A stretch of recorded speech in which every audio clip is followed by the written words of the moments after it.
Chapter 110. Come on. The middle-aged man shouted as he swung his machete towards Genshin without the slightest fear. However, at this moment, his expression had become serious. Ding, ding, ding.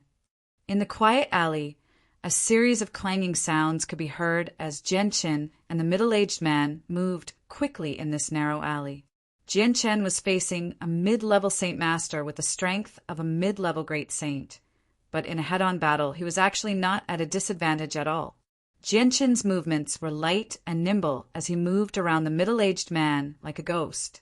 The silver-white light wind sword in his hand constantly turned into silver-white rays of light that pierced towards the middle-aged man's throat from different directions. The middle-aged man's machete had been completely blocked by Genshin's attacks. In the beginning, the middle-aged man could occasionally fight back against Genshin's tide-like attacks. But as the speed of Genshin's sword continued to increase, the middle-aged man gradually lost the ability to resist and could only blindly block. It wasn't that the middle-aged man couldn't fight back, but if he fought back, he was afraid that before his attack could land on Genshin, his throat would be pierced by this lightning-fast sword. The middle-aged man's forehead was already covered with a layer of fine sweat. He never thought that this youth who looked to be in his 20s would actually be so powerful. With his strength as a mid-level saint, he was actually almost unable to resist. The most frightening thing for the middle-aged man was that this youth's sword was simply too fast. Not only was the speed of the sword astonishing, but the frequency of the sword was also frightening. Now, the middle-aged man's heart was filled with regret. If he knew that Genshin was so powerful, he wouldn't have followed him no matter what. In the small alley, more than 10 people were staring blankly at the intense battle between Genshin and the middle-aged man. They also didn't think that Genshin, who looked younger than them, would actually have the strength to contend with their boss. Although they still had more than 10 people, in the face of such a battle, they couldn't interfere. Even if they rashly went up, they would just be throwing their lives away. Although there were 3 great saints among them, with their strength as great saints, they could clearly see the battle. With their eyesight, they could see that their boss was already at a disadvantage. He was being beaten by Genshin to the point where he couldn't even fight back. His life could be said to be in danger at any time. Even if they rushed up, it would be useless. This was because they didn't have any confidence in being able to dodge Genshin's lightning-fast sword. Genshin and the middle-aged man exchanged a few more rounds. Taking advantage of the time when the middle-aged man was blocking, a sharp light flashed in Genshin's eyes. His right arm suddenly shook and shot out like lightning. Under the control of his arm, the light wind sword in his hand turned into a silver-white light as it shot towards the middle-aged man's throat. In a flash, the sword had arrived in front of the middle-aged man's throat. This was the fastest sword attack that Genshin had ever made. The middle-aged man was aghast. Facing this extremely fast sword, he had almost completely lost the ability to dodge or block. This sword was simply too fast. In the eyes of the middle-aged man, this sword's speed had reached an unimaginable level. It wasn't something that he could dodge. The middle-aged man's face instantly became incomparably pale. Just when he thought that he was going to die, the silver-white light wind sword suddenly stopped in front of his throat. At this critical moment, it suddenly stopped, and the sharp tip of the sword just happened to touch the middle-aged man's throat. Even though the light wind sword didn't pierce the middle-aged man's throat, the middle-aged man still felt that it was difficult to breathe. At the place where the sword was pointing at his throat, he felt a sharp pain, as if his throat had been cut open by the sword. The middle-aged man's body maintained its original position as he stood there in a daze. Right now, he didn't even dare to move. He was afraid that if he made the slightest movement, the silver sword would mercilessly pierce through his throat. The middle-aged man's face was already covered in a thin layer of cold sweat. The middle-aged man looked at Genshin with eyes full of fear. His voice trembled as he begged for mercy. Great hero, please spare my life. Great hero, please spare my life. Next time, this lowly one will not dare to offend great hero. With his life in the hands of the other party, the middle-aged man could no longer care about his reputation and the fact that Jianqin was much younger than him. In his opinion, as long as he could keep his life, it was not impossible for him to kneel down to Jianqin. Jianqin calmly stared at the middle-aged man, a cold smile appearing at the corners of his mouth. He then slowly sheathed his sword and said in a flat tone, "I'm in a good mood today and don't want to start a massacre. In the future, you'd better take care of yourselves. Don't let me see you doing this again. This place is so close to the magical Beast Mountain Range. With your strength, hunting some low-level magical beasts is more than enough." Throwing down these words, Jianqin strode out of the small alley. Yes, we will definitely follow Great Hero's instructions, and will definitely not do this again. The middle-aged man hurriedly opened his mouth and said, looking at his appearance, it seemed that he did not dare to disobey Jianqin's orders in the slightest. When Jianqin's figure disappeared into the small alley, the middle-aged man let out a long breath and wiped the cold sweat on his forehead. Now that he thought back to that moment of life and death, the middle-aged man felt a burst of fear. Just a moment ago, his life had been hanging by a thread, and he had almost been finished. After leaving the small alley, Jianqin passed through several streets and then found an inn to stay in. At night, Jianqin sat cross-legged on the bed, holding a fist-sized white stone in his hand and studying it. What is this thing? It looks like a stone, but the material is a bit different. It's called iron, but it's a bit different from iron. Staring at the fist-sized white stone in his hand that weighed 100 kilograms, Jianqin's face was full of doubts. At the beginning, it was completely because of the purple and green light in Jianqin's dantian that attracted Jianqin's interest in this white stone. At that time, Jianqin could clearly feel that the two light spots in his dantian were inconceivably excited and happy. But the moment he bought this white stone, the two light spots in his dantian once again quieted down and returned to their former state. Now, even if he held the white stone in his hand, it would not cause the two light spots in his dantian to move in the slightest.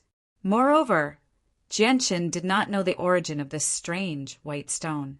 Although he had read many books in the Academy's library, he still could not find any information about this white stone. Jianqin held the white stone in his hand and looked at it for a long time. Apart from knowing that this white stone was very hard, there was nothing else.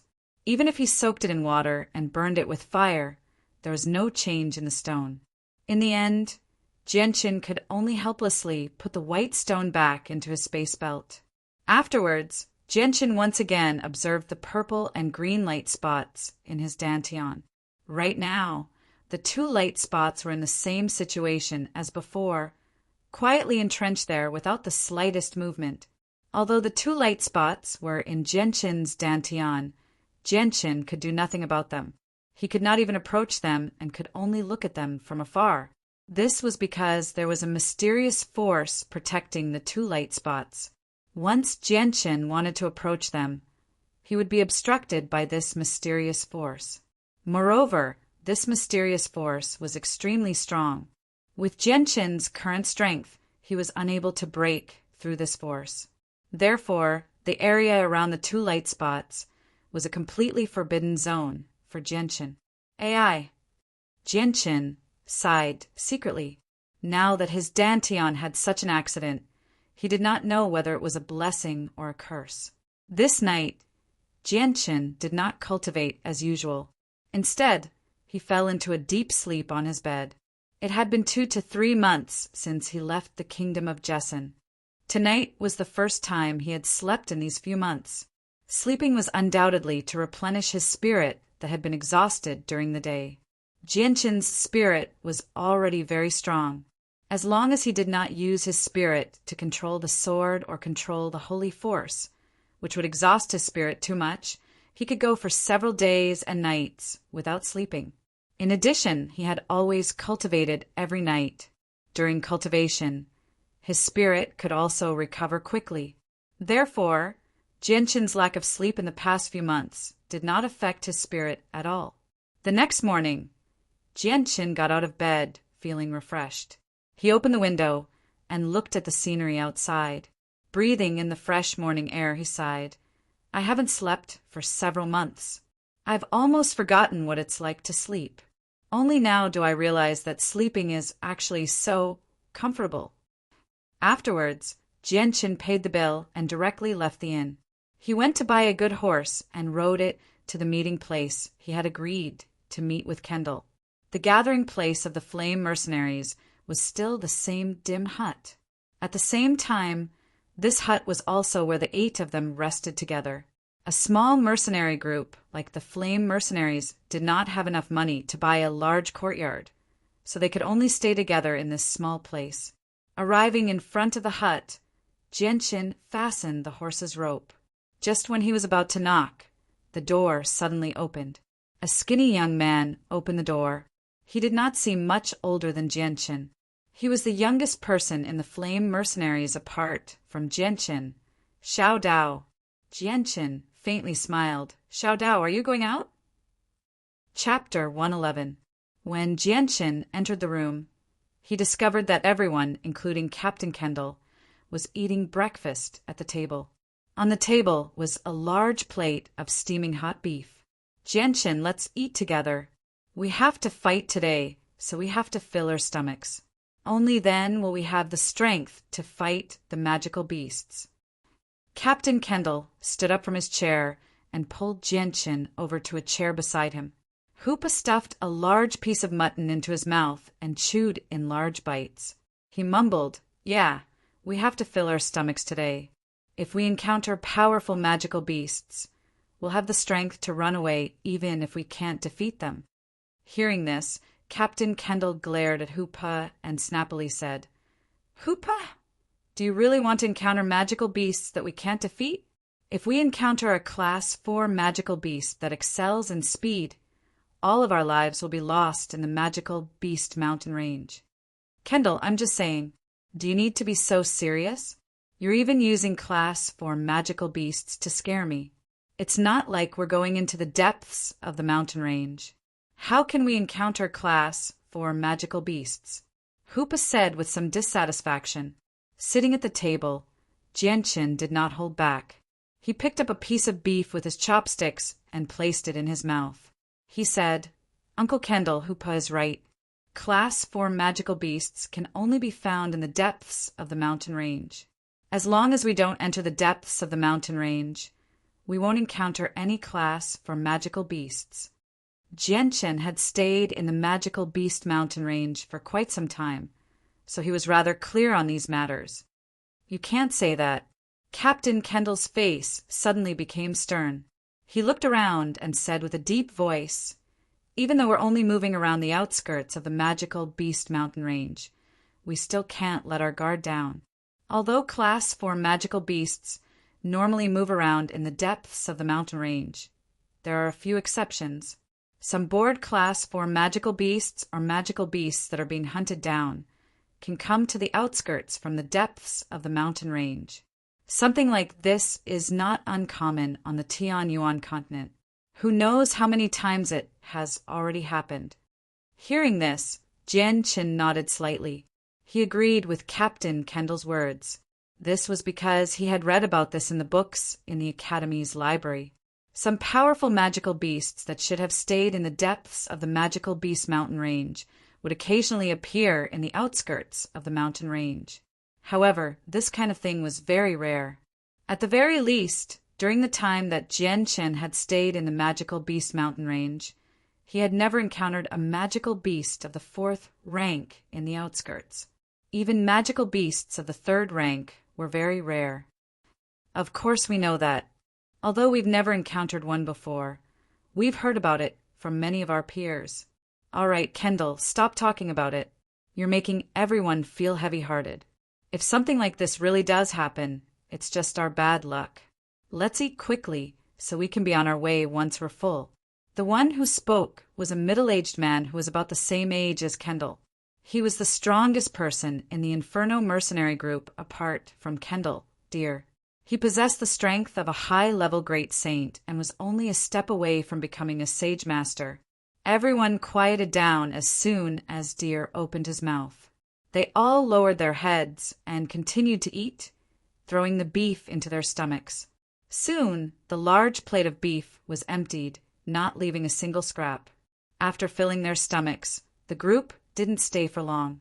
They immediately set off for the magical Beast Mountain Range. Of the 9 people, only Jianqin was riding a horse. The other 8 were all walking. Jianqin, once we're outside the mountain range of magical beasts, what are you going to do with this horse? You can't possibly bring this horse into the mountain range of magical beasts, right? Looking at the white horse beneath Jianqin, Captain Kendall asked in confusion.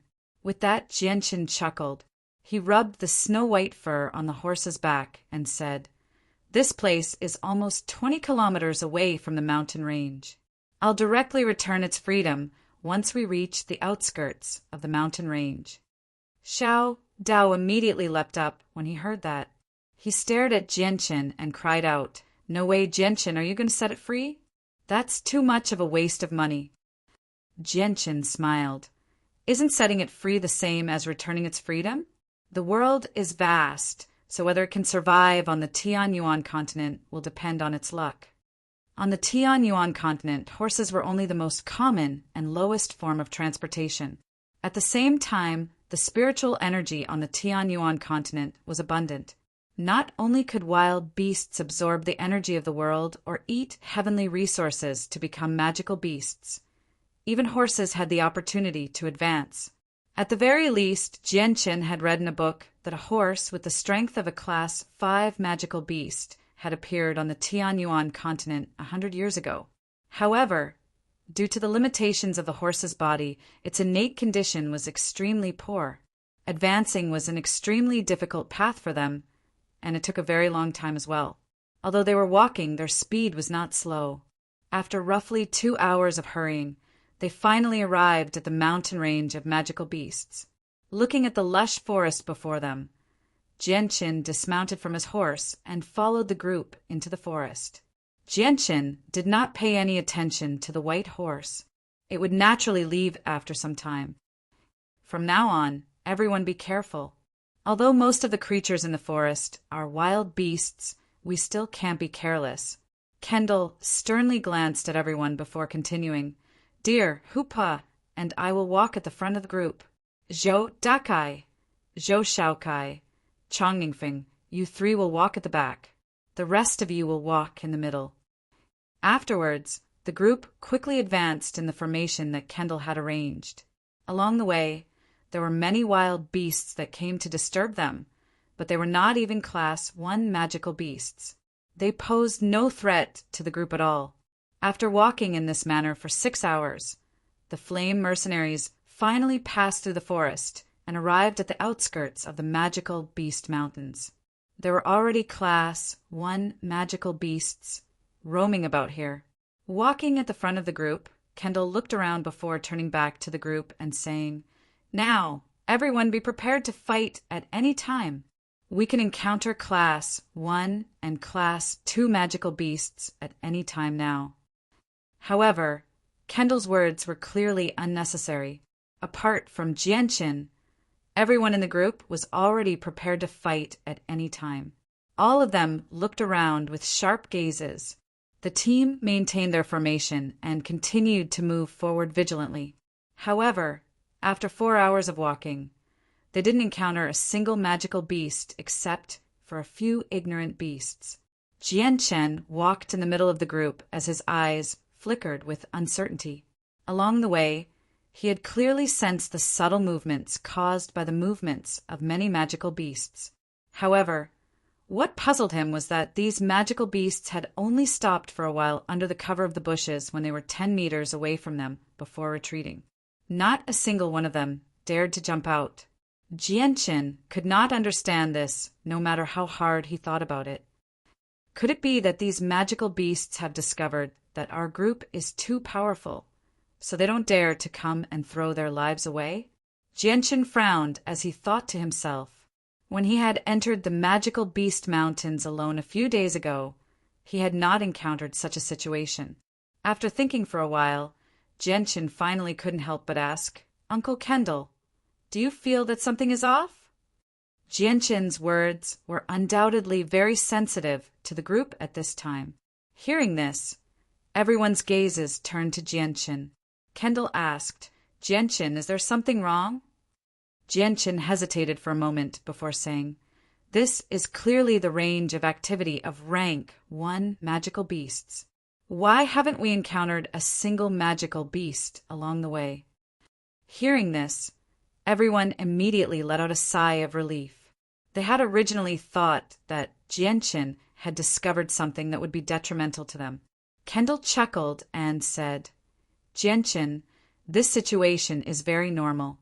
Although we have already entered the range of activity of rank 1 magical beasts, the magical beast mountains are very vast. We have only been walking in a straight line, so it is very normal that we did not encounter any magical beasts. This is because every time we entered the magical beast mountains in the past, it was the same situation." Jianchen frowned slightly, but he was clear in his heart that the actual situation was not like this at all. "Captain Kendall, could it be that you have not encountered a single rank 1 magical beast before?" Jianchen continued to ask. "No, it is just that rank 1 magical beasts are very rare. Most of the magical beasts we encounter are rank 2 or 3. Of course, there are also times when we do not encounter a single rank 1 magical beast." Towards Gentian's questions, Kendall did not feel impatient and carefully explained to Gentian. "Captain Kendall, then approximately how many magic cores do you usually obtain in a day?" Gentian asked. "There is no need to talk about this." Captain Kendall pondered for a moment before replying. "Under normal circumstances, we can harvest about 4 or 5 Class 2 magic cores a day. Sometimes, if we are lucky, we can even harvest 6 or 7 Class 2 magic cores. As for Class 3 magic cores, there are very few of them, because we are only moving around the outskirts of the magical beast mountain range. Class 3 magic beasts rarely appear in this area. Therefore, the chances of encountering Class 3 magic beasts are very low. Moreover, Class 3 magic beasts are very difficult to kill. Once we start fighting, we will inevitably be injured.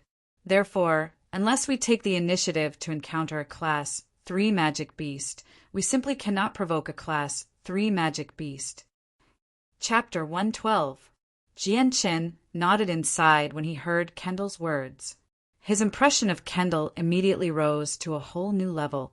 On the Tianyuan continent, where people's viciousness was no less than the Jianghu in his previous life, meeting someone as selfless as Captain Kendall, who only cared about the lives of his subordinates, was indeed very difficult.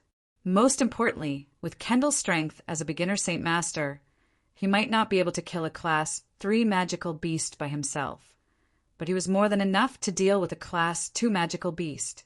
It was a pity that he did not hunt Class 2 magical beasts by himself. Instead, he was willing to give up on his even more bountiful harvest, leading several great saints and Saint Realm members to hunt the magical beasts together. Although the harvest from hunting the magical beasts would be split according to the amount of contribution, Kendall's harvest would still be much less. It would not even be half of his harvest from hunting the magical beasts alone. Just this alone made Jianchen feel admiration for Captain Kendall. However, Jianchen felt speechless about the harvest Kendall's group had obtained in the magical beast forest. Even with the Saint Master leading the group and the support of 5 great saints, such a powerful group had only obtained a pitiful few monster cores in a day. Jianchen felt disbelief at this. After all, when he roamed the magical beast mountain range by himself, he would obtain at least 10 to 20 Class 2 magical beast cores in a day. As for Class 3 magical beast cores, he estimated that he would obtain around 10 to 20 Class 3 magical beast cores in a day. Such efficiency could not be compared to the flame mercenaries. At this moment, Gentian's ears twitched slightly. He turned his head slightly and stared at a patch of weeds to his side with a cold gaze. He had already sensed that there was a magical beast moving around a dozen meters away from him. However, the magical beast's movements were extremely subtle, so Kendall's group did not notice it at all. The magical beast remained there for a while, but it did not attack them as Genshin had expected. Instead, it quietly retreated. Sensing that the magical beast had retreated, Genshin was even more puzzled. What's going on? Could it be that those demonic beasts have discovered that our team is too strong and think that they are no match for us? That's why they haven't come out to die in vain. Genshin thought inwardly, but just as he thought of this, another doubt appeared in his mind. Because low-level magical beasts like these didn't have any intelligence, how could they make such a judgment? When Genshin thought back to the last time he entered the magical beast mountain range, it didn't matter if it was rank 1, rank 2, or rank 3 magical beasts, they would all immediately rush out upon seeing him, or hide in some secret place to launch a sneak attack. The situation was completely different from now.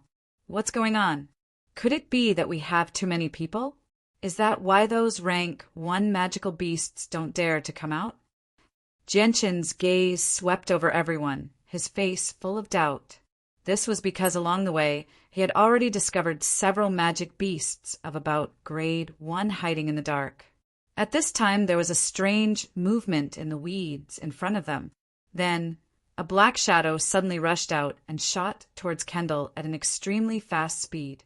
Due to the fact that everyone had been vigilant along the way, the moment the black shadow appeared, it was immediately discovered by Commander Kant and Deer. Seeing the black shadow pouncing towards him, Commander Kant laughed heartily and shouted, "Good timing, we finally met one!" As he spoke, a large axe appeared in Captain Kendall's hand. Then, the sharp axe cut through the air, bringing with it a piercing sound as it chopped towards the incoming shadow at an extremely fast speed. Just as Kendall was about to attack, a palm-sized long sword appeared in Deer's hand, ready to attack at any time. Ding! The huge axe in Kendall's hand collided with the black shadow in midair, emitting a light ring.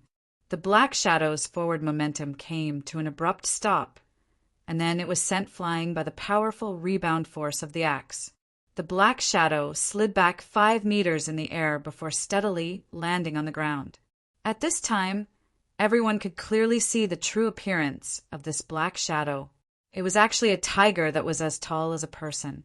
Its entire body was pitch black, and on its front claws, several of those sharp claws had already been broken and were stained with blood. "Brothers, surround it!" Kendall shouted, and then waved the huge axe in his hand again to attack the black tiger in front of him. As for Hupa, Chongningfing, and Jodakai, the 4 great saints, they each scattered around the black tiger to prevent it from escaping.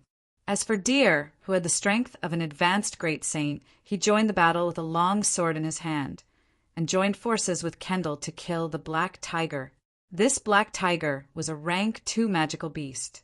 Facing the siege of a beginner saint and an advanced great saint, it could be said that it had no chance of winning. Soon, the black tiger's body was covered with terrifying wounds. Bright red blood flowed out from its body, dyeing its black for purplish red. Genshin, Xiao Dao, and Yun Xian stood in the distance and watched the battle without blinking. Due to the natural superiority of magical beasts, even an ordinary great saint was not a match for a rank 2 magical beast. Therefore, in such a battle, Xiao Dao and the others who only had the strength of a saint could not intervene at all. Even if they went up, they would probably increase the casualties for nothing.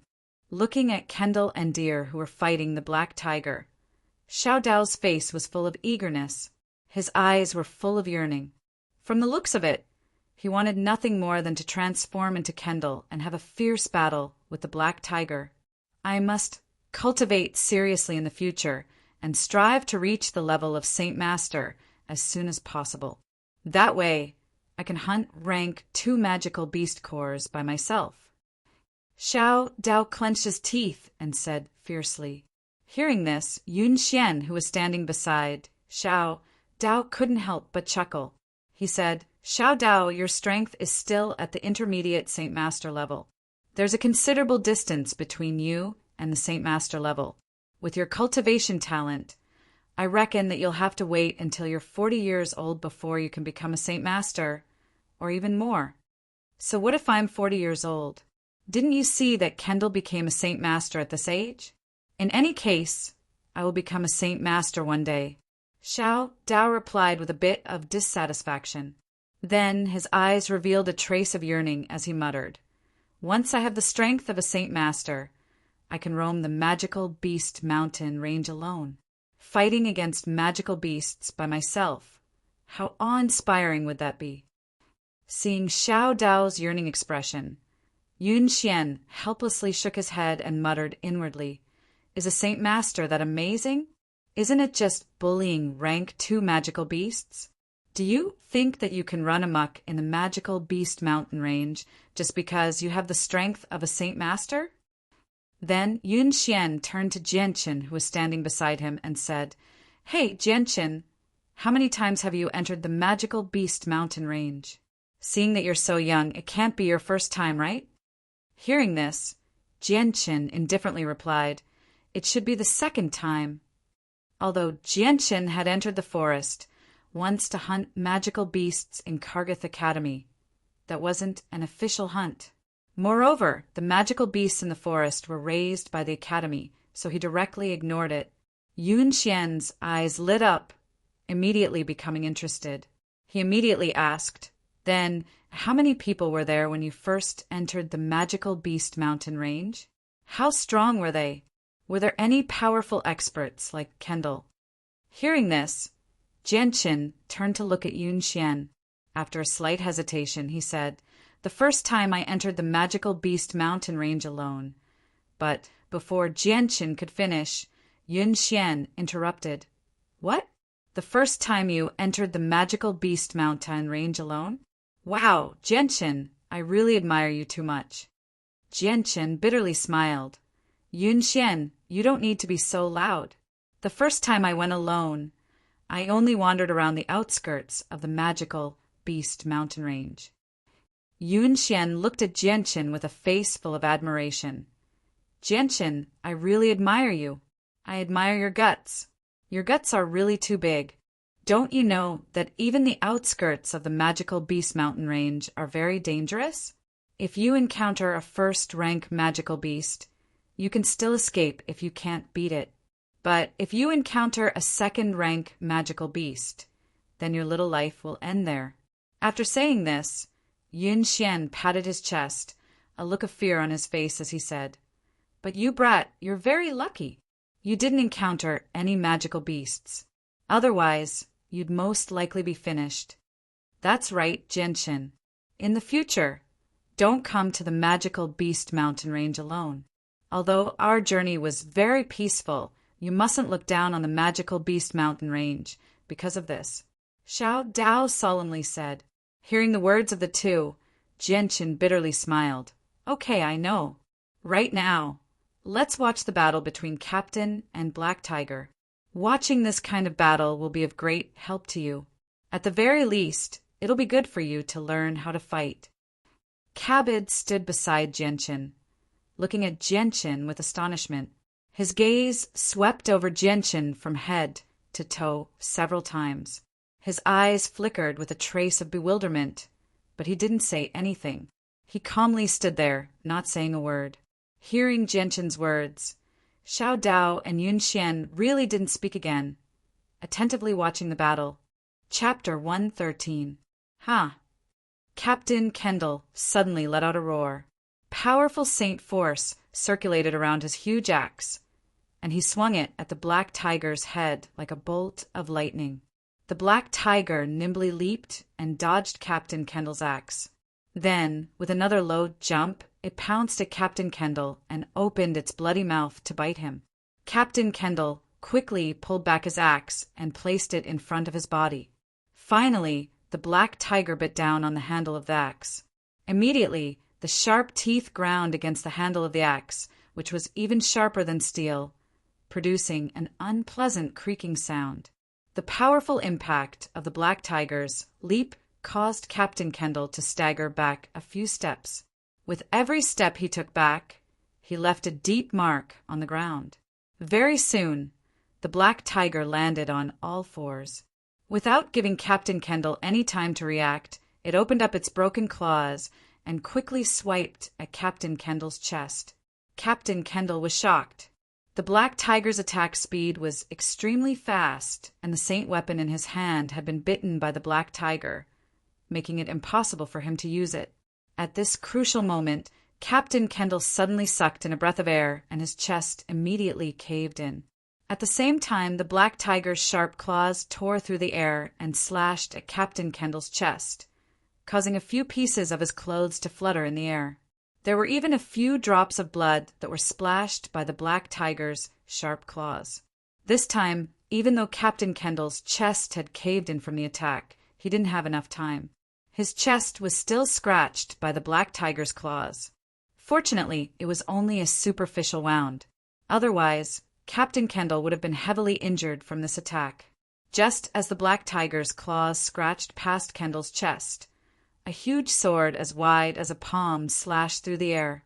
With powerful saint force, it viciously struck the black tiger's back, leaving behind a wound so deep that bone could be seen. However, due to the force exerted by the sword, the wound was less than a palm's length. Jianqin helplessly shook his head as he watched the fight between the two men and the tiger. In his opinion, whether it was Captain Kendall or Deer, neither of them were able to fully utilize the advantage of their weapons. Who knew what kind of weapon they were using with their weapons? Moreover, their attacks were completely disorganized. They were just randomly slashing at each other, especially Deer, who used a sword which made Jianqin extremely annoyed. Every weapon had its own unique characteristics, and at the same time, it had its own unique way of attacking. Deer didn't seem to know how to use a sword at all. In Deer's hands, the sword didn't display the slightest advantage of its sword skills. Sometimes, Deer even used the sword as a knife and used it to hack. The battle continued for a while. Both Deer and Captain Kendall had received some minor injuries. At this time, the black tiger suddenly roared towards the sky. The roar shook the sky as it pierced through the quiet, magical Beast mountain range. After the roar, the black tiger suddenly launched a few fierce attacks, temporarily avoiding Captain Kendall and Deer. Then it leaped and fled. "Be careful, it's escaping." "Quick, stop it. Don't let it escape." The direction the black tiger was escaping in was actually guarded by Chang Ningfeng. Seeing the black tiger pouncing towards him, Chang Ningfeng's eyes flashed with an ominous light. A sword suddenly appeared in his hand. Powerful saint force circulated around the sword as he quickly stabbed towards the black tiger. At this critical moment, Chang Ningfeng had to use all his strength to stop the black tiger. Otherwise, this long battle would have been in vain. When Chang Ningfeng made his move, the few mercenaries closest to him also quickly ran towards him. Leader Kendall and Deer also followed closely behind Black Tiger. Roar! The Black Tiger let out a deep roar as it waved its front claws. The remaining claws collided with Chang Ningfeng's sword. The powerful force from the claws directly shook the sword to the side. Afterward, the Black Tiger opened its huge mouth and bit towards Chang Ningfeng's head. Chang Ningfeng quickly retreated, and at the same time he quickly withdrew his sword and then stabbed towards the Black Tiger's huge mouth. Ding! Just as the sword entered the Black Tiger's wide-open mouth, the Black Tiger's mouth suddenly closed. It used its sharp and hard teeth to bite Chang Ningfeng's sword, making it impossible for Chang Ningfeng to pull the sword out of its mouth. Die, you bastard! At this moment, a loud shout came from behind the Black Tiger. Captain Kendall had already arrived behind the Black Tiger. He raised his huge axe high and chopped towards the Black Tiger. At the same time, Deer and the other great saints arrived in front of Chang Ningfeng to help him stall the Black Tiger. The Black Tiger abandoned the long sword in its mouth. Just as the giant axe in Kendall's hand was about to land on its body, the Black Tiger suddenly leaped nimbly and narrowly dodged the attack. Although the giant axe did not land on the Black Tiger's body, it still managed to cut through a layer of the black tiger's fur. Roar! The black tiger let out a painful howl, but it didn't stop moving.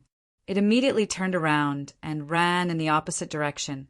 However, the black tiger's escape route just happened to be facing Genshin and the others who didn't participate in the battle. Seeing the black tiger running towards them, Xiao Dao, Yun Xian, and the others were frightened to the point that their faces changed greatly. They all cried out in alarm, hugged their heads, and immediately rolled to the side. As for Kabutos, he immediately used his fastest speed to avoid the black tiger and ran into the distance. Only Genshin was still standing there in a daze without moving. His expression didn't change at all. Genshin dodged quickly. The KFC captain shouted and immediately ran up, trying to catch up to the black tiger and stop it. However, even though he had the strength of a saint expert, in terms of speed, he was still inferior to the second-rank black tiger that was good at running. Seeing Genshin in front of it, the black tiger's eyes flickered with an ominous scarlet light. It let out a low roar and suddenly jumped up, pouncing at Genshin with extreme speed. Seeing Genshin standing there without the slightest intention of dodging, the few great saints of the flame mercenaries all sighed helplessly, a trace of regret appearing on their faces. With regards to Genshin's strength, everyone in the flame mercenaries believed that he only had the strength of a saint. In front of this black tiger that even great saints would have a hard time dealing with, a saint could be said to have no power to resist. Even though the black tiger was heavily injured, the beast's ferocious nature buried in its bones was completely aroused. Not only did the black tiger's fighting strength not decrease, it even increased a bit. Seeing the black tiger pouncing over, Genshin's calm eyes suddenly flashed with a sharp light.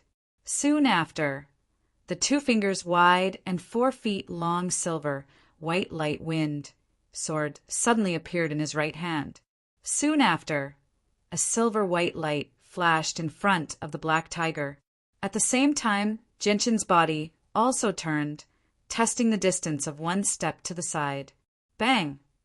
The black tiger's huge and cumbersome body heavily pounced on the place where Genshin had just been standing. Then its entire body stopped moving. In the next moment, bright red blood surged out from the black tiger's neck, slowly invading the surrounding soil along the uneven ground. Captain Kendall, who was rushing over, suddenly stopped. He stared blankly at the motionless black tiger on the ground, as well as Genshin, who was quietly standing on the side without any change in expression. His eyes were filled with shock and disbelief, because just now he clearly saw an unbelievably fast, blurry sword shadow flash before the black tiger's eyes. Soon after, the black tiger fell to the ground and stopped moving. Captain Kendall's gaze finally landed on the 2 fingers, wide silver sword in Genshin's hand. He saw that the sword was smooth and shiny, without the slightest trace of blood on it. But the more it was like this, the more shocked Captain Kendall felt. He saw that, in a short moment, countless changes had occurred in Genshin's gaze. Doubt, surprise, disbelief, and shock were all present in Captain Kendall's eyes. At this time, the remaining 5 great saints finally rushed over. The 5 of them didn't discover that the black tiger was already dead. As soon as they arrived, the 5 of them surrounded the black tiger and immediately chopped at its body with their weapons. This magical beast is already dead. There's no need to fight anymore. Just as the 5 holy weapons were about to pierce the black tiger's body, Captain Kendall's slightly trembling voice sounded. Hearing this, the 5 great saints were all stunned. The holy weapons that were chopping down also stopped in midair. Then, the 5 of them uniformly looked at the black tiger under their feet and carefully examined it. Only now did the 5 of them clearly see that there was blood flowing out from the black tiger's neck. The black tiger's originally ferocious crimson eyes had also become empty and lifeless. Strange. How did this black tiger die? It was still alive and kicking a moment ago. How did it suddenly die? Hoopa asked with a puzzled expression. Hearing his words, The remaining 4 great saints exchanged glances with each other, their faces filled with confusion. Captain Kendall looked deeply at Gentian and said, "This black tiger was killed by Gentian." "What? Gentian killed it? Captain, you're not joking, right?" Hearing Captain Kendall's words, Xiao Dao immediately jumped up and said with a face full of disbelief. Chapter 114. With regards to Gentian's strength, the entire Flame mercenary group felt that he was only a saint. After all, Gentian's mercenary badge was only D rank. Moreover, the most important factor was that Gentian was just too young. In the Tian Yuan continent, becoming a saint at the age of 20 was already a very bright future.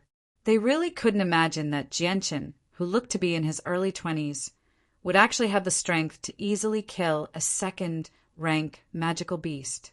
Moreover, there was another reason. Among everyone present, besides Kendall, who saw a blurry sword shadow, no one else was able to see how or when Gentian had killed the black tiger. Kendall's gaze lingered on the slender, light, wind sword in Gentian's hand for a while before he calmed down. He smiled and said, "Since you don't believe me, then go and ask Gentian yourself." Kendall's tone actually carried a trace of excitement. His group had gained another expert. How could he not be excited? Xiao Dao was the first to be unable to hold back and immediately walked in front of Gentian. He first looked at Gentian from head to toe before his gaze landed on the bloodless light wind sword in his hand. He then said, "Gentian, you have to be honest with me. Did you kill this black tiger?" Gentian nodded slightly when he saw Xiao Dao's face filled with both anticipation and disbelief. He said, "That's right, it's me." Gentian did not plan on hiding his strength at all, so he straightforwardly told him the truth. "One away." Xiao Dao's eyes widened as he looked at Gentian in disbelief. He cried out in alarm, "Gentian, did you really kill this second-rank magical beast? How did you kill it? Why didn't I see it?" Hearing Xiao Dao's words, everyone except Kendall stared at him. They also felt that it was very strange how Gentian had killed the magical beast. This was because when the black tiger was about to pounce on Gentian's body suddenly took a step to the side and a slender long sword appeared in his hand. As for how Gentian had killed the black tiger, not a single one of them had noticed. Among everyone present, there was only one person who looked at Gentian differently, and that was Kabooters. Kabooters looked at Gentian with an expression that said, "Just as I expected." Gentian's face revealed a trace of a bitter smile as he raised the light wind sword in his hand and said, "I killed it with my own saint weapon. As for why you didn't see it, that's because I was faster." Hearing Gentian's words, Kendall recalled the flash of white light and couldn't help but feel a burst of fear. This was because he couldn't help but admit that Gentian's sword was too fast. It was so fast that he could only catch a blurry image of the sword. At this moment, Kendall couldn't help but think to himself, if I were to face this lightning-fast sword, would I be able to successfully dodge or block it without suffering any injuries? Chang Ningfeng looked at the black tiger's corpse at his feet and immediately kicked the black tiger's body, causing it to roll over. He then stretched out his hand to push aside the black tiger's head, revealing the wound on its neck.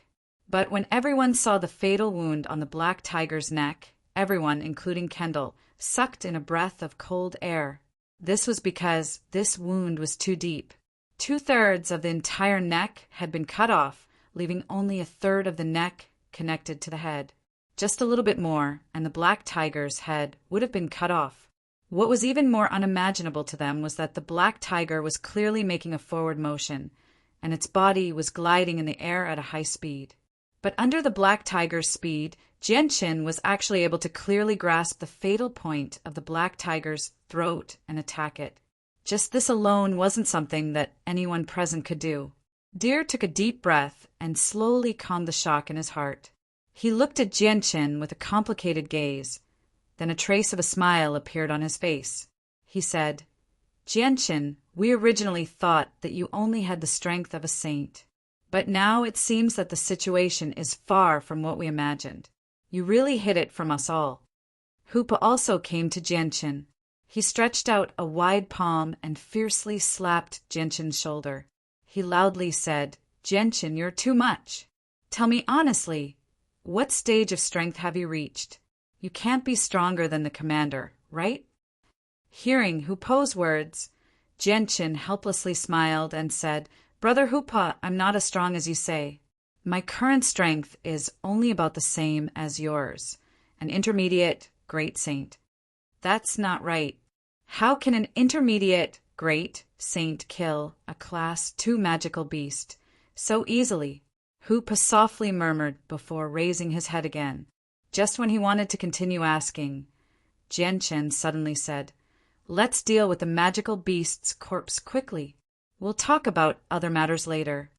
Even though everyone still had many doubts, they did not voice them. They began to deal with the black tiger's corpse.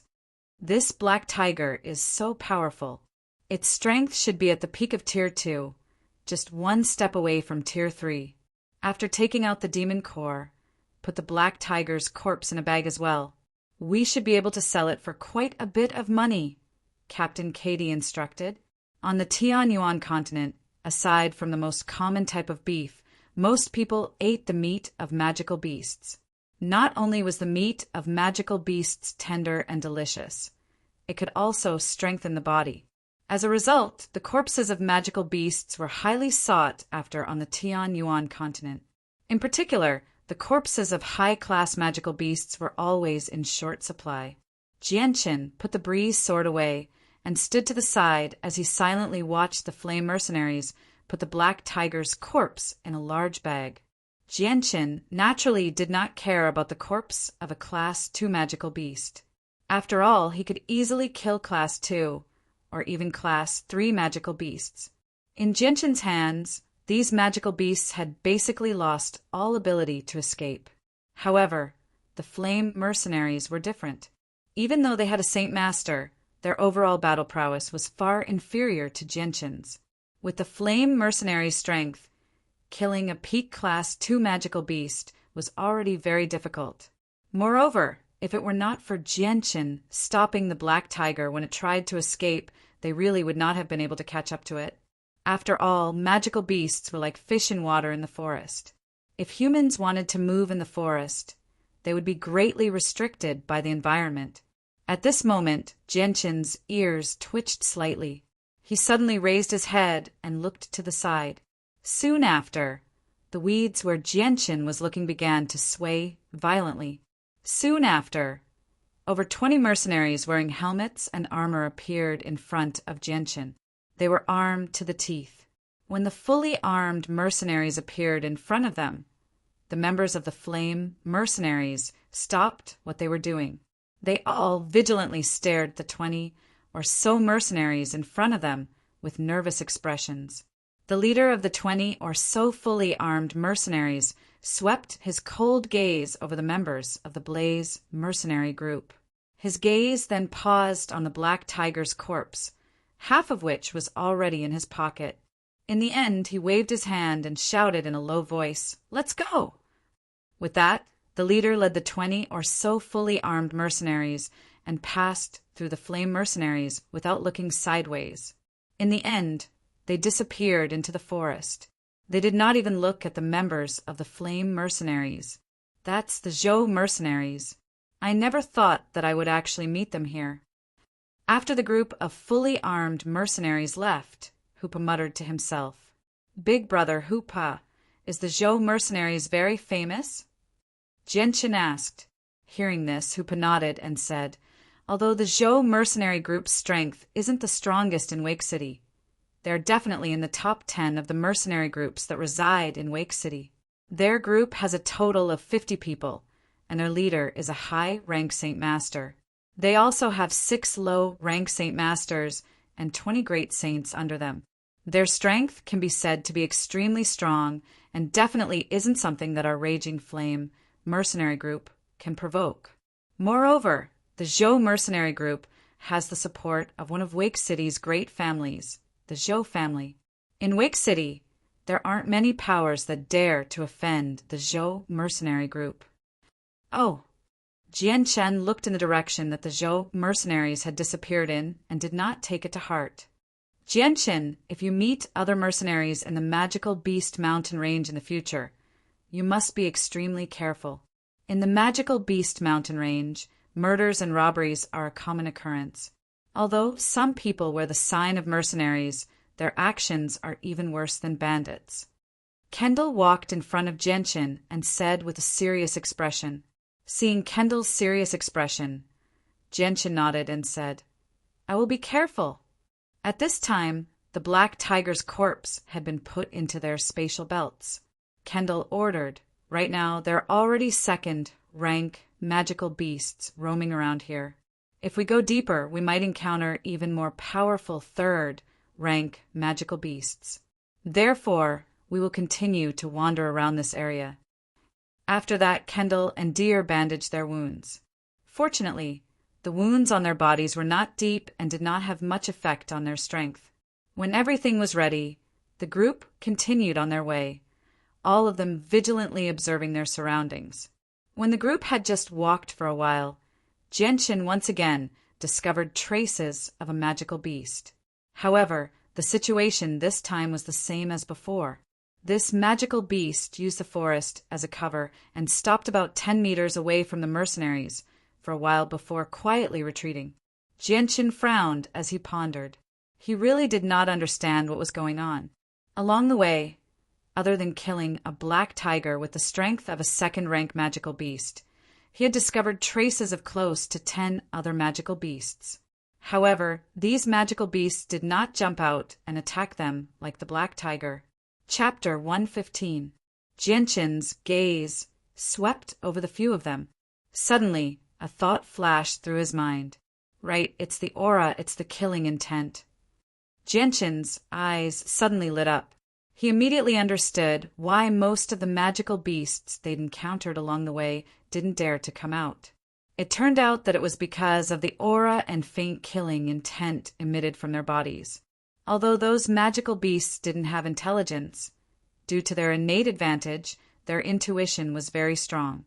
Once they sensed a powerful enemy that they couldn't fight against, their beastly instincts would make them cower in fear and retreat. Thinking of this, Genshin immediately said, "Wait a moment. Everyone withdraw your aura. Otherwise, the rank 1 magical beasts we've encountered along the way won't dare to come out."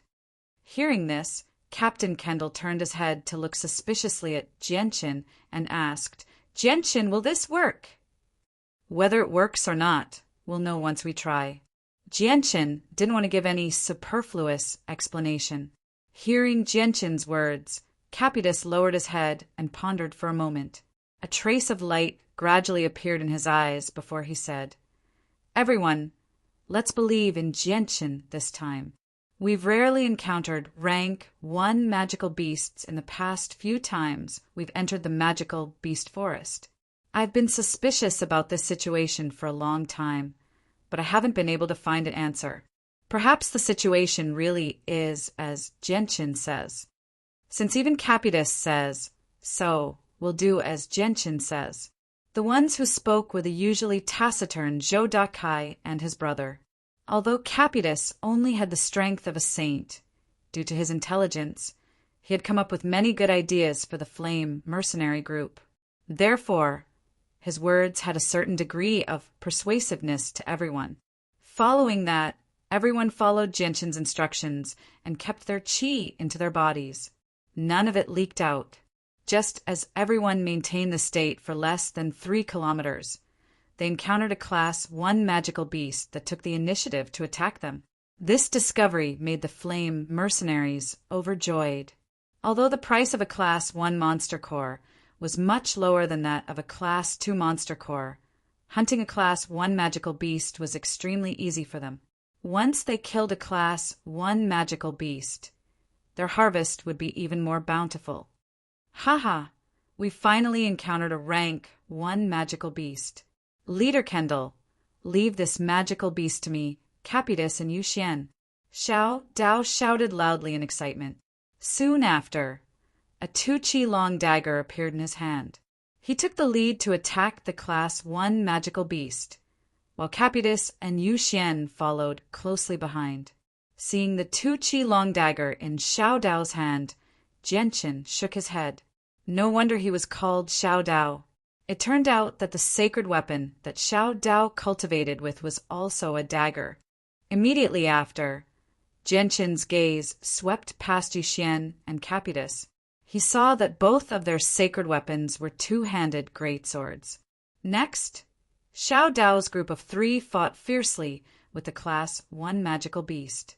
None of the 3 of them were much weaker than the Class 1 magical beast, so the battle was more frightening than dangerous. In the end, after a short fight, the 3 of them finally killed the Class 1 magical beast. As for their battle, Jianqin and the others who possessed the strength of a great saint didn't have any intention of interfering. It was equivalent to using the Class 1 magical beast as practice for Xiao Dao's group of 3. Along the way, they would encounter the attacks of Class 1 or Class 2 magical beasts almost every time they walked. This situation also allowed everyone to confirm that Jianqin's method was indeed effective. At night, everyone found an open area to rest. Then, they made a large bonfire and roasted the magical beast's meat while cleaning up the spoils of war that they had obtained today. Sitting in front of the bonfire, everyone used the flickering flames to look at the small pile of magical beast cores placed in front of Leader Kendall. Each of their faces revealed a very happy smile. Everyone, I will now announce today's harvest.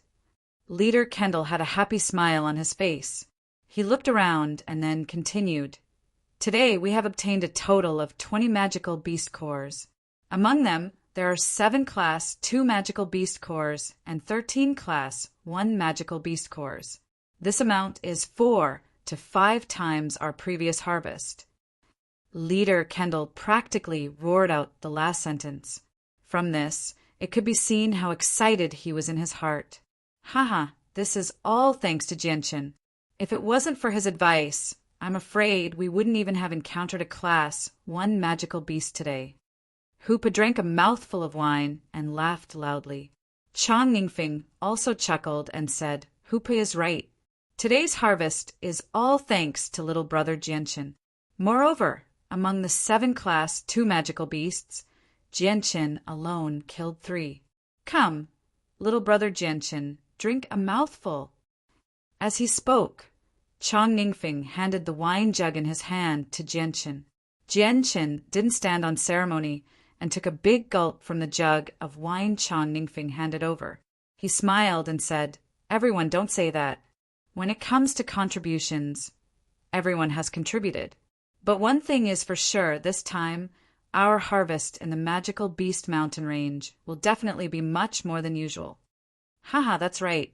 This time, with an expert like little brother Jianqin here, our flame mercenaries will definitely have the most bountiful harvest we've ever had. Leader Kendall laughed heartily. Looking at this small pile of magical beast cores, I feel like I can already see my dream coming true step by step. Leader, then what's your dream? Xiao Dao asked curiously. My dream is to make our flame mercenaries become the #1 mercenary group on the Tianyuan continent.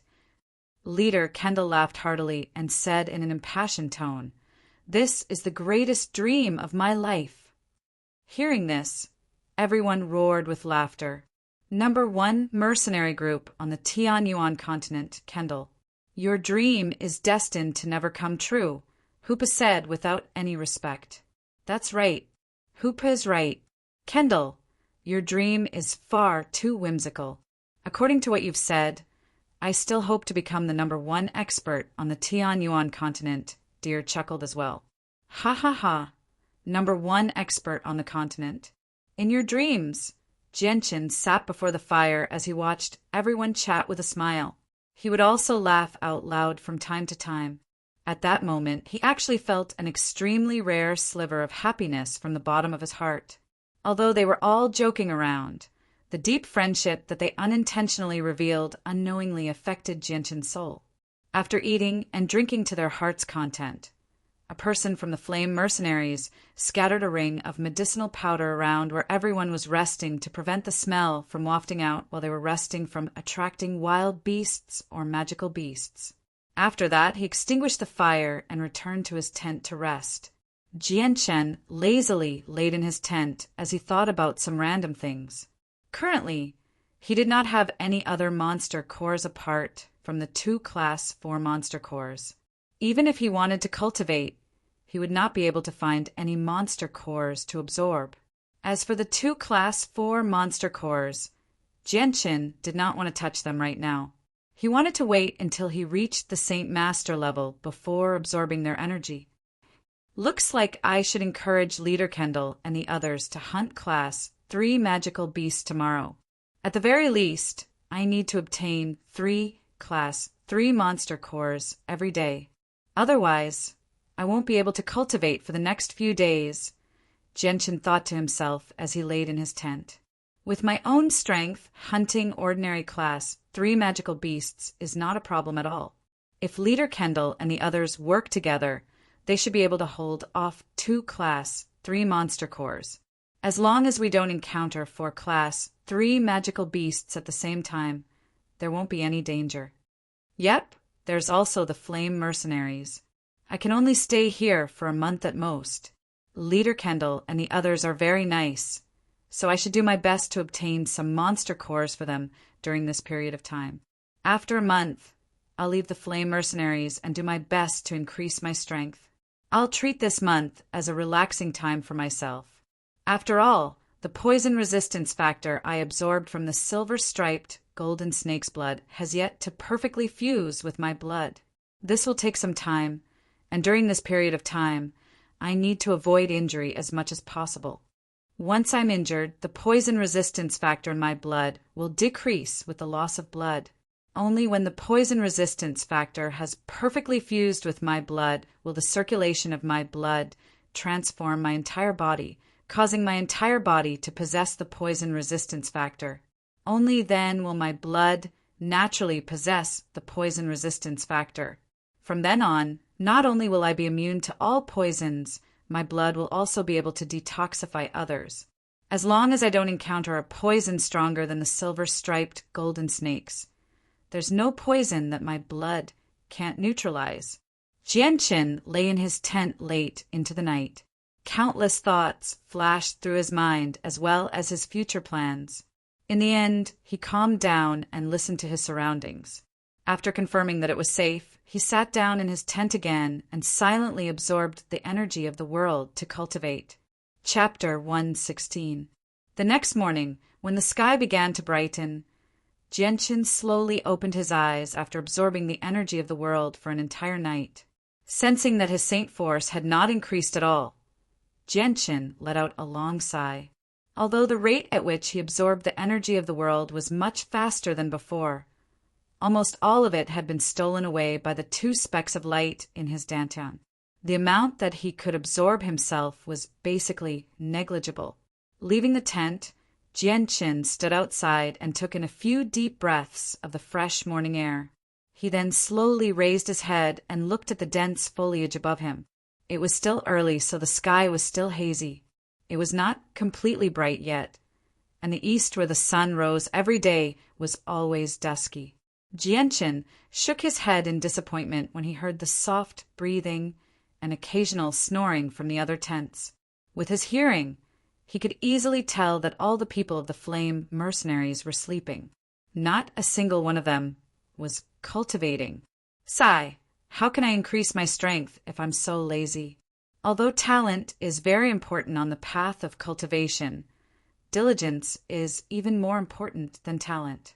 No matter how talented a person is, if they don't cultivate diligently, their achievements will be worse than someone with mediocre talent who cultivates diligently, Jianchen thought to himself. Afterward, Jianchen went to the woods to find some dry branches. He made a fire and made a simple grill. Then he put a few pieces of magical beast meat on the grill and roasted it. Perhaps he had been roused by the commotion outside, but Kendall's head popped out of the tent. Seeing Jianchen roasting meat, he smiled. "Jianchen, you're up so early." Jianchen replied without even turning his head. It's almost dawn. It's not early. Kendall looked at the still, hazy sky and chuckled. He did not say anything else before coming out of the tent and sitting down in front of the fire. Not long after Kendall came out, the other people of the Flame Mercenaries seemed to have been woken up by the noise outside.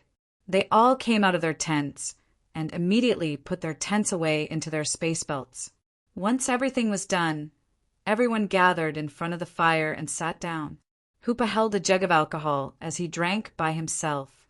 Seeing that everyone was present, Jianchen raised his head and looked at Kendall. He said, "Captain Kendall, what are your plans for the next operation?" "We'll obviously continue to hunt Class 1 and Class 2 magical beasts in this area. We'll stay in the Magical Beast Mountain Range for a few days and only leave after we've reaped a bountiful harvest." Kendall indifferently said Kendall.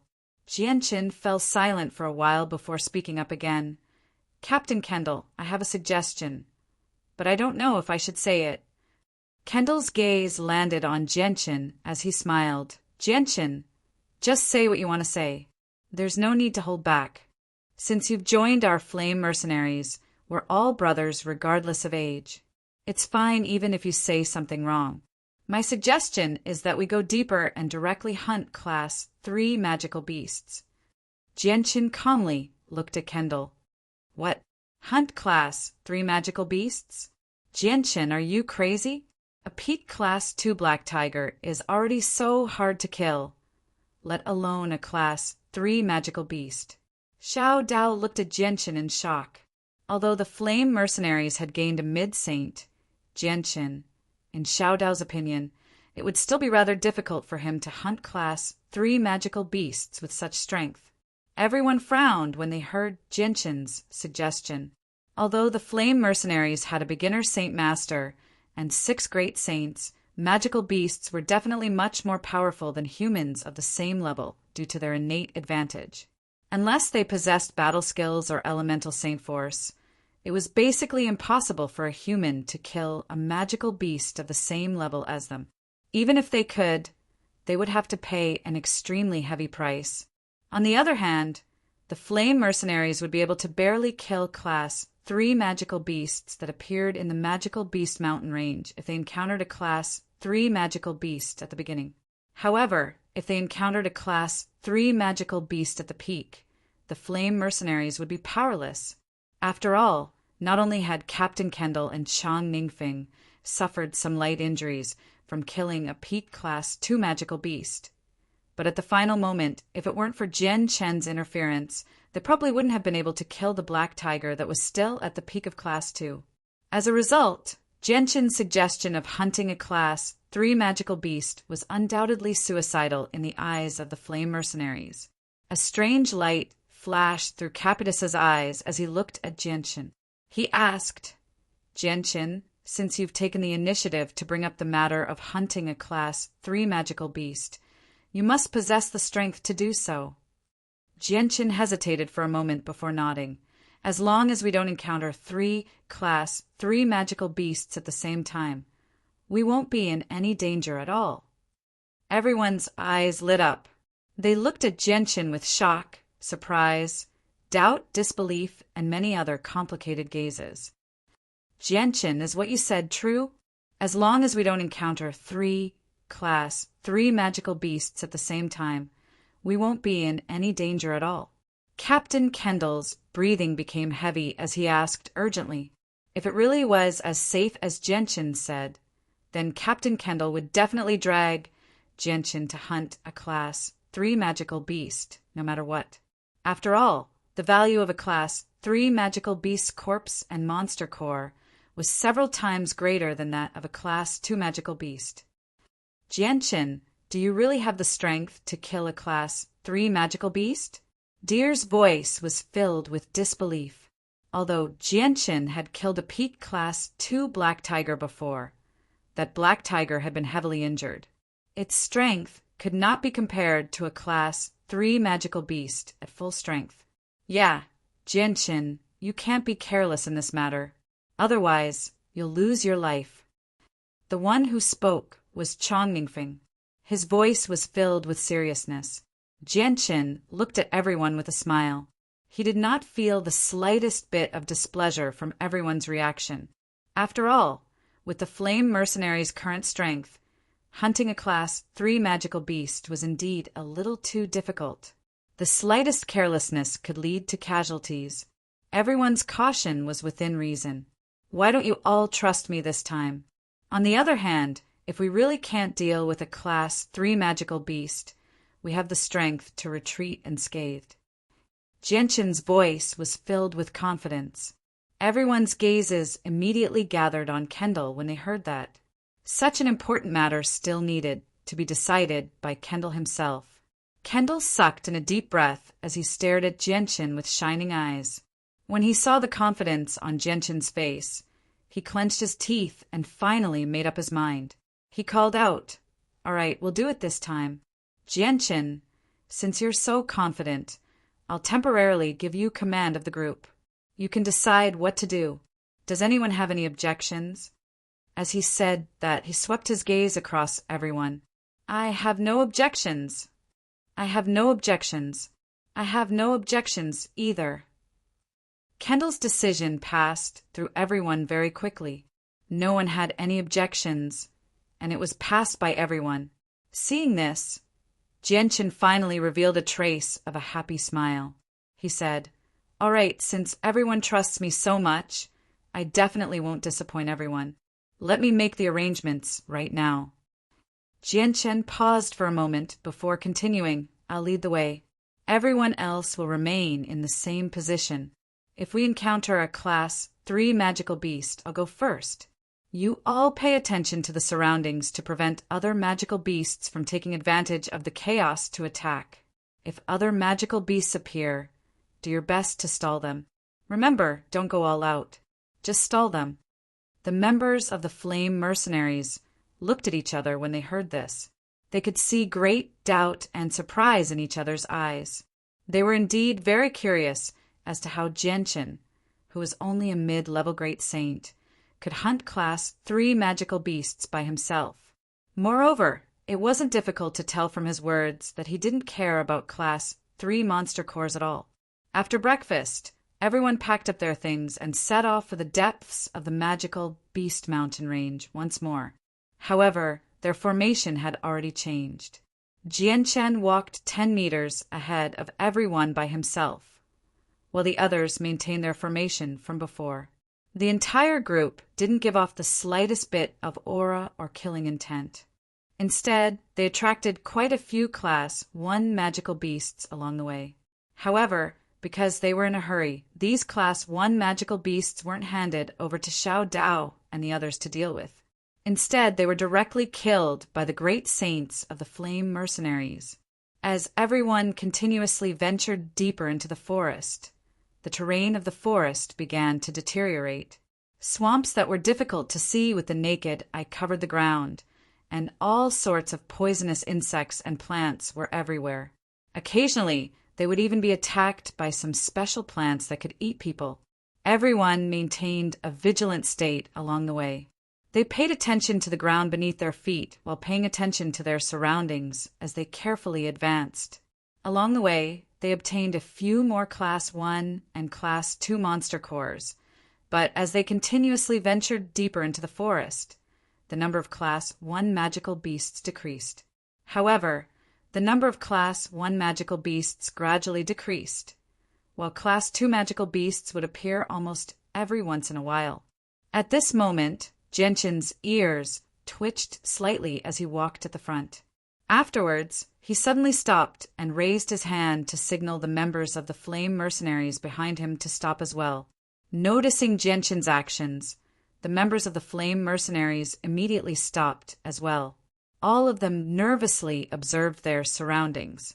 Even though Jianchen had repeatedly assured them that there would basically be no danger as long as they didn't encounter more than 2 Class 3 magical beasts at the same time, everyone was still nervous. After all, they were facing Class 3 magical beasts this time, not ordinary Class 2 magical beasts. Although Class 2 magical beasts and Class 3 magical beasts only differed by a single rank, The difference in strength was several times greater. At this moment, the roar of a wild beast rang out from up ahead. As the weeds in front swayed violently, a huge magical beast that was 2 meters tall appeared before everyone's eyes. This magical beast looked like a wild boar with a long nose. The only difference between it and a wild boar was the corner of its mouth. There was a pair of snow-white fangs that were a foot long, and there was a single horn on its forehead. Captain Kendall swept his gaze over the magical beast before him and immediately became serious. He said, "A unicorn magical boar. Jianchen, be careful. This is a Class 3 unicorn magical boar." Jianchen faintly nodded as he calmly stared at the unicorn magical boar in front of him. The silver-white light wind sword gradually appeared in his right hand as a layer of hazy sword light was emitted, enveloping the entire sword. Chapter 117. Seeing Jianchen rush towards the horned demon boar alone, the members of the Raging Flame mercenary group all stared with wide eyes at Jianchen's body. They all wanted to see just how Jianchen would be able to kill a Class 3 horned demon boar. Captain Kendall's face was grave as he quickly gathered St. Force from his right hand and formed a large axe. He gripped the axe tightly with both hands as his sharp eyes stared unblinkingly at Jianchen's weak body. If Jianchen was unable to block the Class 3 horned demon boar's attack, then Kendall would not hesitate to rush forward and save Jianchen. In this group, perhaps only Kendall would be able to contend against the horned demon boar. Jianchen's body was like a ghost as he appeared in front of the horned demon boar with an extremely fast speed. The light wind sword in his hand turned into a silvery white light, as if it had turned into a bolt of lightning as it pierced towards the horned demon boar's throat. A vicious light flickered in the single-horned demon boar's eyes as it stared at the incoming silver-white light. A sliver of graveness appeared in its eyes as it produced a deep growl. Its heavy body quickly retreated as it tried its best to twist its upper body to the side in an attempt to dodge Jianchen's attack. Although the horned demon boar tried its best to dodge, its large body was just too heavy. Adding on the fact that speed was the horned demon boar's weakness, it was impossible for it to dodge Jianchen's lightning-fast attack. Pooh! The light wind sword pierced deeply into the single-horned demon boar's throat, ending its life in an instant. Following that, the single-horned demon boar's body suddenly stiffened, and its pair of large eyes gradually lost its shape. In the end, it didn't even have time to scream before its entire body fell to the ground. Jianchen pulled the light wind sword out of the horned demon boar's throat, and with a thought, the blood on the sword began to flow and gather at the tip of the sword. Finally, the blood dripped down the sword and dripped to the ground. Putting the light wind sword back into his body, Jianchen's face revealed a satisfied smile. Ever since he had reached the intermediate Great Saint realm, his battle prowess had increased by a lot. Whether it was his speed or the light wind sword sharpness, they had all increased by a lot. Now, it was much easier for him to kill Class 3 horned demon boars. Looking at the Class 3 horned demon boar lying on the ground, Jianchen calmly said, "Captain Kendall, I'll leave this Class 3 horned demon boar's corpse to you guys." After Jianchen finished speaking, not a single sound came from behind him. Noticing the strangeness behind him, Jianchen turned around to look. He saw that everyone from the Raging Flame mercenary group had their eyes wide open as they stared blankly at the horned demon boar lying on the ground. Their faces were filled with shock and disbelief. Seeing the wonderful expressions on everyone's faces, Jianchen bitterly smiled and shook his head. In the eyes of the Raging Flame mercenary group, a Class 3 horned demon boar was something that even if they gathered all of their strength, it would still be very difficult to kill. But with just one attack, he had completely ended the life of this Class 3 horned demon boar. Anyone would be shocked by this scene. After everyone was stunned for a while, Captain Kendall was the first to recover. He let out a long breath and slowly suppressed the shock in his heart. Looking at Jianchen with a complicated gaze, he sighed. Jianchen, your strength hasn't changed at all. You're too abnormal. How could a class 3-horned demon boar be so weak in your hands? You killed it so effortlessly. This is a class 3-horned demon boar we're talking about. Afterward, the others all returned to their senses. They all looked at Jianchen with complicated gazes. Their eyes were filled with shock and disbelief. Chang Yingfeng let out a long sigh and lamented, "Sigh, it's really hard to imagine that this was actually a class 3-horned demon beast. I'm almost beginning to suspect that this horned demon boar is a class 1-horned demon beast." Hearing that, everyone nodded in agreement. At this moment, Deer said, "Jianchen, are you really only a mid-great saint? Seeing how you can kill a class 3-horned demon beast so easily, I'm almost beginning to suspect that you're already a great Saint Master, or even an Earth Saint Master." Deer looked at Jianchen with a complicated gaze that contained some envy. After all, it would be a lie to say that he wasn't envious of Jianchen for possessing such great strength at such a young age. Kabooters hesitated for a moment before saying, "Jianchen, was that a high-tier battle skill you just used? I completely didn't see when your sword pierced the horned demon boar's neck." "Yeah, I didn't see it clearly either. I didn't even see a shadow." Hoopa seemed extremely gloomy. Hearing that, Jianchen smiled and said, "It's not a battle skill. It's just that the speed of my sword was a little faster. It was actually so fast that I couldn't see it clearly. Isn't that speed a little too terrifying?" Deer said in a low voice. Captain Kendall arrived in front of the horned demon boar and said, "All right, now isn't the time to discuss this. Everyone come over and deal with the corpse of this horned demon boar." Afterward, everyone arrived in front of the horned demon boar. Xiao Dao took out his saint weapon and viciously stabbed at the horned demon boar's stomach in an attempt to extract the monster core. However, after stabbing with all his strength, Xiao Dao only managed to leave a finger-wide wound on the horned demon boar's body. Although the horned demon boar's defense was not outstanding, it was still a class 3 magical beast after all. Magical beasts were famous for their thick hides. With the Xiao Dao saint's strength, it was impossible for him to cut open the horned demon boar's stomach without using a great deal of strength. Seeing the finger-long wound that Xiao Dao had left on the horned demon boar's stomach, Deer helplessly shook his head. He arrived in front of Xiao Dao and said, "Xiao Dao, let me do it." As he said that, Saint Force surged from Deer's right hand and gradually formed a huge 2-handed sword. The hides of class 3 magical beasts are really thick. "I've learned a lot today." Xiao Dao cursed and obediently moved aside. Afterward, Deer used the 2-handed sword to cut open the horned demon boar's stomach and successfully extracted a class 3 monster core covered in blood. After wiping the blood off, he glanced at Jianchen and Kendall. After a slight hesitation, he took the monster core to Jianchen and said, "Brother Jianchen, this horned demon boar was killed by you alone, so this monster core is still yours." Before Deer could finish, Jianchen interrupted him. "Uncle Deer, according to the rules of the group, this monster core should be given to Captain Kendall for safekeeping. We'll split it in the end." That doesn't seem to be a good idea," Deer hesitated. "There's nothing bad about it." "Uncle Deer, give it to Captain Kendall for safekeeping." Jianchen's face was resolute and his tone left no room for discussion. "All right then." Deer had no other choice but to hand the monster core to Captain Kendall. Kendall looked deeply at Jianchen and did not refuse. He directly extended his hand and received the class 3 monster core.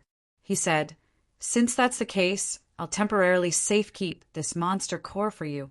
Once we leave the magical beast mountain range, we'll split the spoils according to the amount of contribution." Afterward, everyone separated out a space and placed the horned demon boar's corpse inside before continuing on their journey. The corpse of a class 3 magical beast could be sold for quite a bit of money. The flame mercenaries obviously would not let it go. Time quickly passed. Unknowingly, they had already spent 10 days in the magical Beast Mountain range. These 10 days were definitely the happiest time for everyone in the Flame Mercenaries. This was because, apart from the first day, they had spent the remaining 9 days hunting Class 3 magical beasts under Genshin's lead. As Genshin's actual battle prowess had far surpassed Saint Master's, hunting Class 3 magical beasts was not difficult for him at all.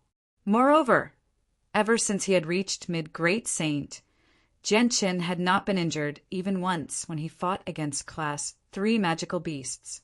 During this time, everyone in the Flame Mercenaries had long since become accustomed to the great strength Genshin displayed. As Genshin's strength was exposed, his status in the Flame Mercenaries continuously rose. Now, including Captain Kendall, practically everyone was either extremely respectful or extremely courteous to him. This was because in these 10 days, Genshin had brought an extremely large amount of wealth to the Flame Mercenaries.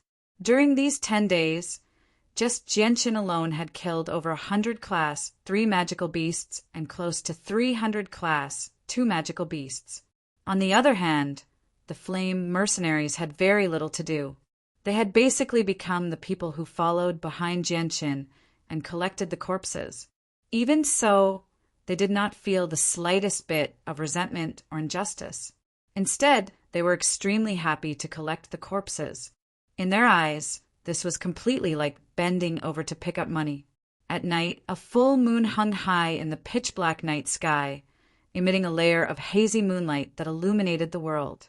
And in a wide area of the mountain range of magical beasts, there was a large pile of torches burning fiercely. The dancing flames looked like dancing fairies. 10 people clad in animal skins were sitting in a circle around the bonfire. They were the Blazing Flame Mercenaries. Over the past few days, we've collected a total of 125 Class 3 magical beasts and 364 Class 2 magical beasts. There are fewer Class 1 magical beasts, less than 30. There are also a few Class 3 magical beasts' corpses. Captain Kendall excitedly announced their harvest from the past 10 days in the magical Beast Mountain Range. Chapter 118. After 10 days of running around, I think our brothers are all tired. Moreover, we don't have much supplies left in our spatial belts. Thus, I think we should leave the magical Beast Mountain Range early tomorrow morning and return to Wake City. After that, we can rest for a few days and relax. Does anyone have any objections? Captain Kendall said. Hearing this, everyone looked at Genshin. Deer directly said, Genshin, you should make the decision on this matter. Genshin added branches to the fire as he said, Captain Kendall can make the decision. I don't mind. Hearing this, Kendall hesitated again before sweeping his gaze over everyone. Since little brother Genshin doesn't have any objections, then let's leave the magical Beast Mountain Range tomorrow morning and return to Wake City to rest for a few days. Moreover, Genshin has been fighting Class 3 magical beasts nonstop these past few days. His body should be a bit tired. There was a rare trace of reluctance in Kendall's voice. Class 3 magical beasts were something the Flame Mercenary group normally had to consider their own strength before even provoking them. However, they had been following behind Genshin for the past few days. Just picking up Class 3 magical beast corpses was enough to make their hands go soft. This kind of situation was definitely an incomparably happy thing for everyone in the Flame Mercenary group. If conditions permitted, everyone in the Flame Mercenary group really hoped that they could stay here for a few more days. However, they were also very clear that Genshin had been fighting Class 3 magical beasts nonstop for the past few days. Even though he hadn't suffered any injuries, it was inevitable that his body and mind would be tired. He still needed time to rest and properly adjust his body's condition. When we return, the first thing we have to do is get rid of the corpses in our space belts. The longer these things are stored, the less fresh they will be. When that time comes, their value will greatly decrease. Xiao Dao muttered as he touched the space belt around his waist. Following Xiao Dao's actions, everyone subconsciously reached out to touch the space belts around their waists. Right now, there were 1 or 2, or even 3 or 4 smaller Class 3 magical beast corpses in their space belts. The items in their space belts had all been gathered in Kendall's hands. After all, with their wealth, they didn't have any valuable items on them. Just at this moment, a fragrant smell wafted out from the fire. A few large pieces of magical beast meat on the rack had already turned golden. Drops of fat were being squeezed out of the meat and continuously dripped into the fire below, making sizzling sounds. Smelling this thick fragrance, everyone's appetite was greatly aroused.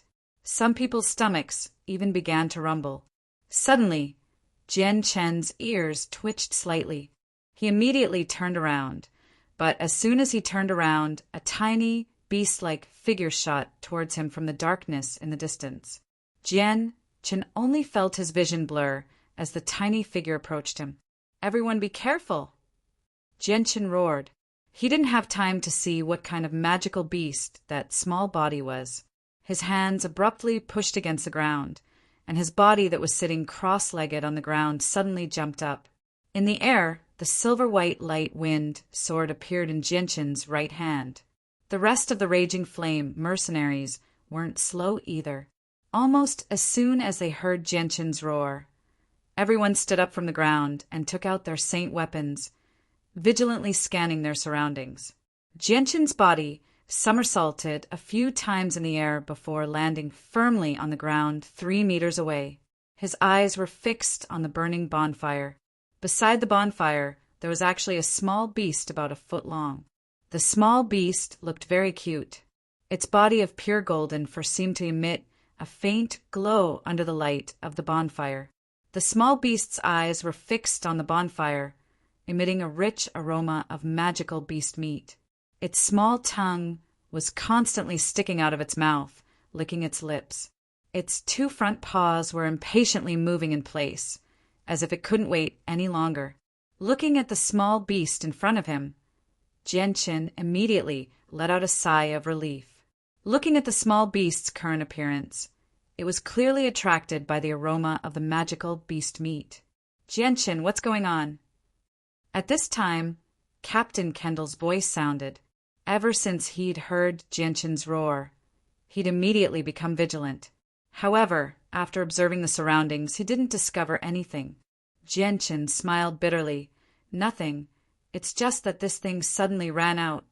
As he spoke, Jian Chen pointed at the small beast standing in front of the bonfire. Hearing this, everyone's gazes followed the direction Jian Chen was pointing at. Only now did they discover that a small beast had appeared in front of the bonfire at some unknown time. This is... Everyone looked at each other and saw the surprise in each other's eyes. Captain Kendall took a few steps forward and bent down slightly. He stared at the small beast in front of him and sized it up.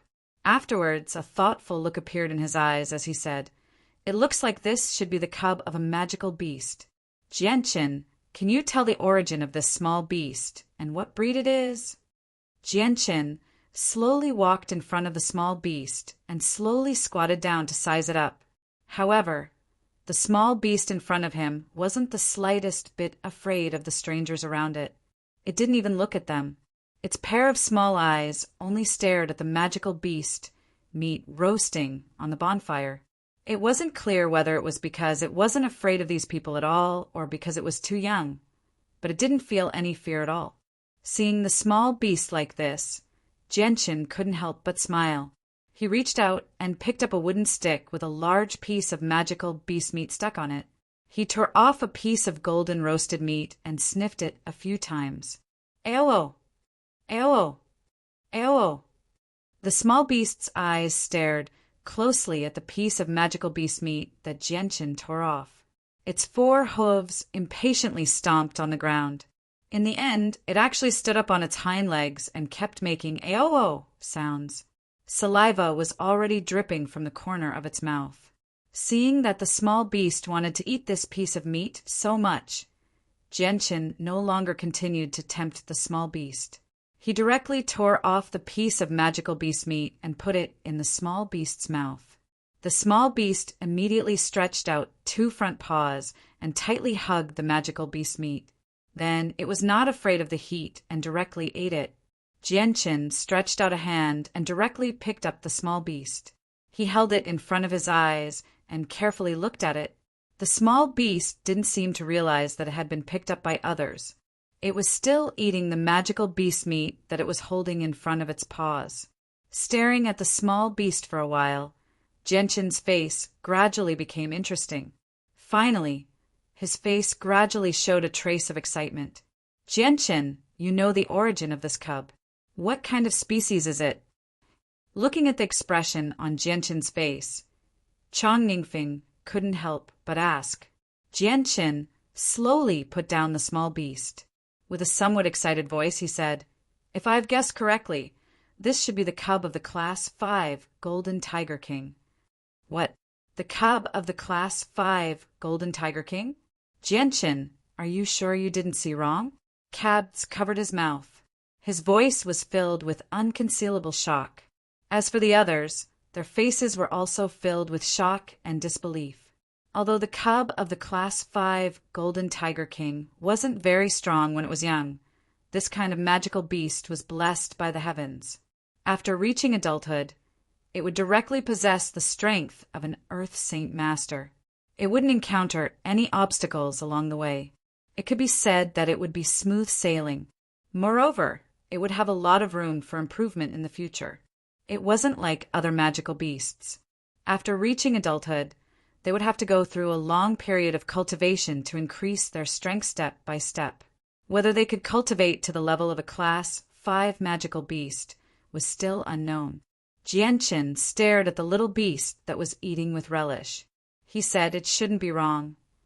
In the library of Kargath Academy, Jianqin had read quite a lot about magical beasts. As a result, Jianqin was extremely familiar with many species of magical beasts on the Tianyuan continent. The most eye-catching part of the Golden Tiger King was its golden fur and the word king on its head. Coupled with the cub size, Jianqin was able to confirm the origins of the cub with a single glance. The people of the Flame Mercenaries all sucked in a deep breath. At that moment, all of their hearts began to thump uncontrollably. Even though the cub of a Class 5 magical beast was nowhere near Class 5 and needed a certain amount of time to mature, it was still far more valuable than a mature Class 5 magical beast.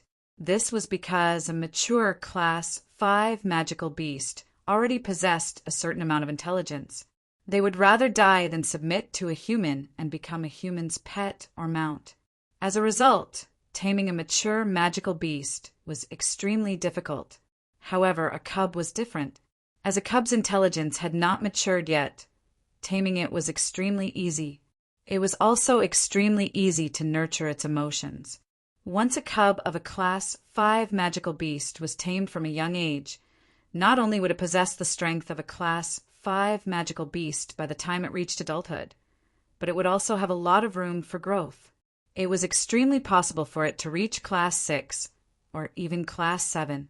Most importantly, at that time, the mature magical beast would have already developed deep feelings for the human that fed it. As a result, it would be possible to obtain a powerful magical beast without spending too much effort. Once a magical beast recognized a master, its loyalty would be extremely high. It would never harbor any thoughts of betrayal in its entire life. As a result, a cub of a Class 5 magical beast was basically a priceless existence on the market. If a cub of a Class 5 magical beast suddenly appeared somewhere, there would definitely be quite a few powerful organizations fighting over it. I never thought that we would actually find a cub of a Class 5 magical beast, and it's one that delivered itself to us. Our luck is just too good, Xiao Dao said excitedly. If I were to sell this 5th order cub, I wonder how much I would be able to get. Hu Po's face was also filled with excitement. He looked at the golden-furred Tiger King cub as if he was looking at a glittering mountain of gold. Chapter 119. After all, the cub was a living creature and couldn't be placed in a spatial belt. Otherwise, it wouldn't be able to survive. If they were to leave the cub outside, there was a high chance that they would meet people who knew their stuff. Once the news of the Golden Fur Tiger King's cub was leaked out, it would attract a lot of experts or powerful forces. With the Flame mercenary group's current strength, they simply didn't have the ability to deal with these matters. Moreover, the cub was a living creature and couldn't be placed in a spatial belt. Otherwise, it wouldn't be able to survive. Once the cub was placed outside, there was a high chance that they would meet people who knew their stuff. Once the news of the Golden Fur Tiger King's cub was leaked out, it would definitely attract a lot of experts or powerful forces.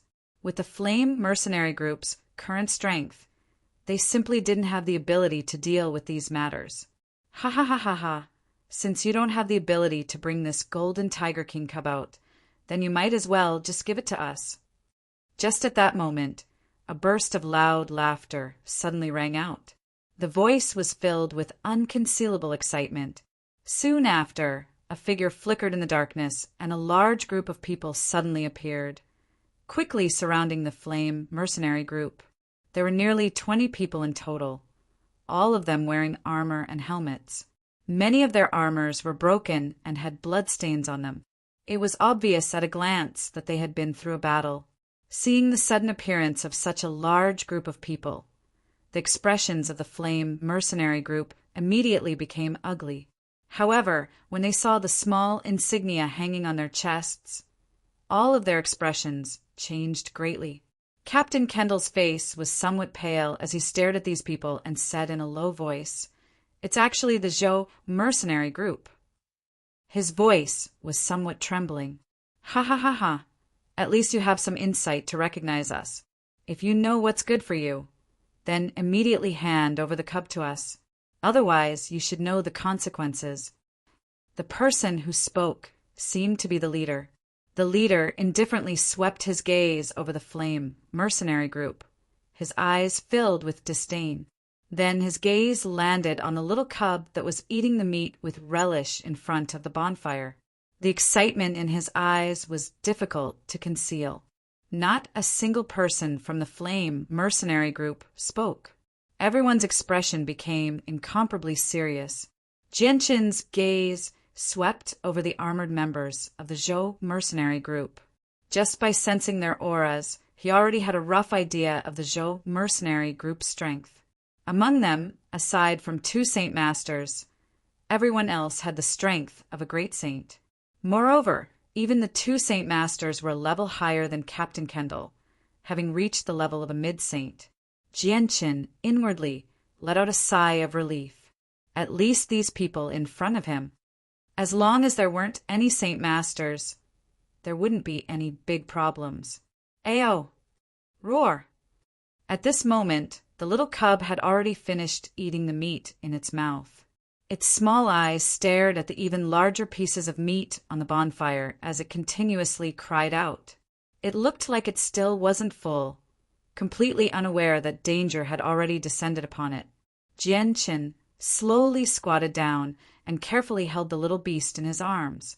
Immediately, the gazes of the 20 or so people from the Zhou mercenary group all fell on Genshin.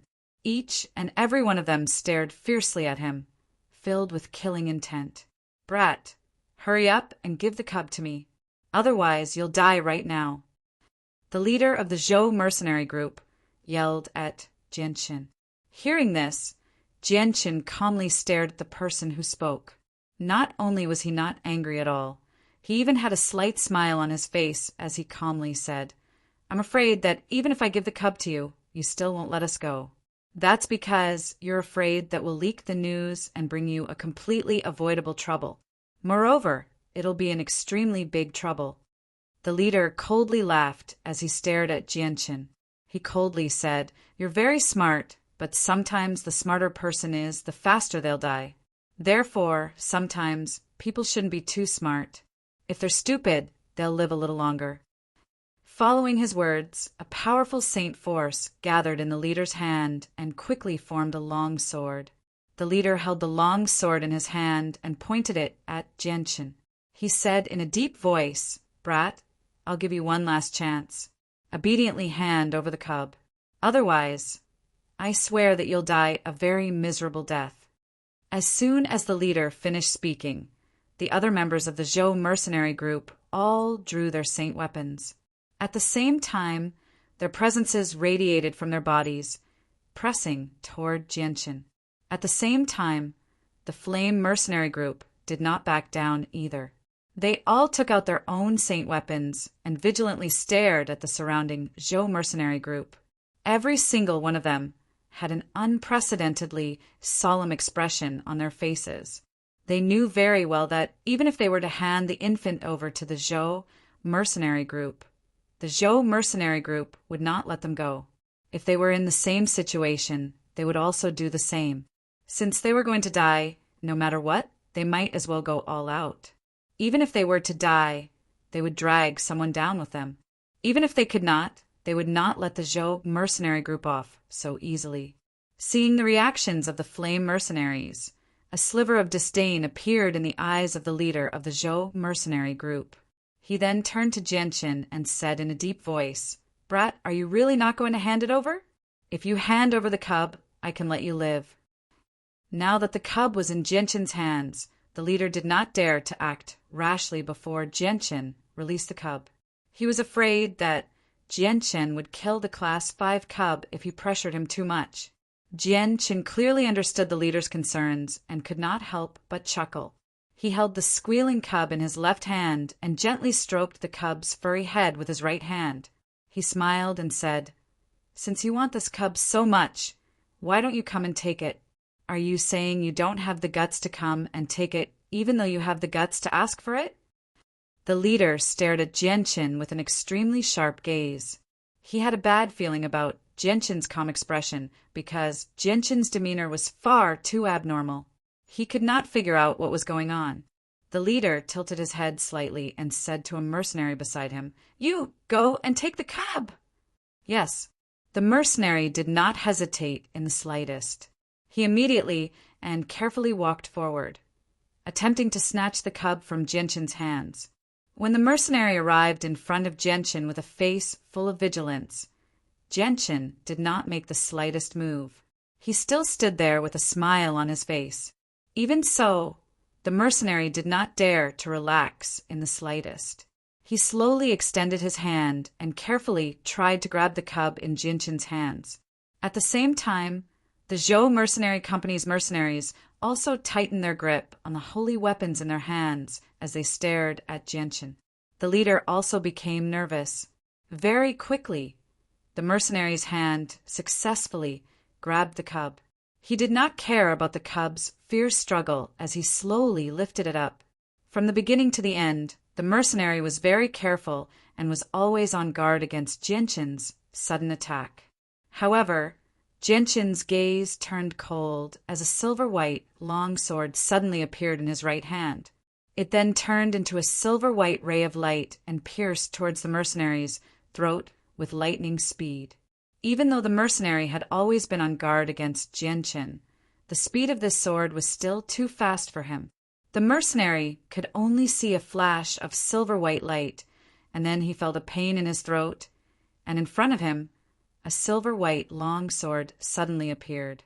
In the next moment, an intense feeling of suffocation came over him, and the mercenary didn't even have time to let out a scream before he fell to the ground. The 5th level cub in his hand also fell to the ground from the air, crying out in pain. Jianchen's sword was really too fast.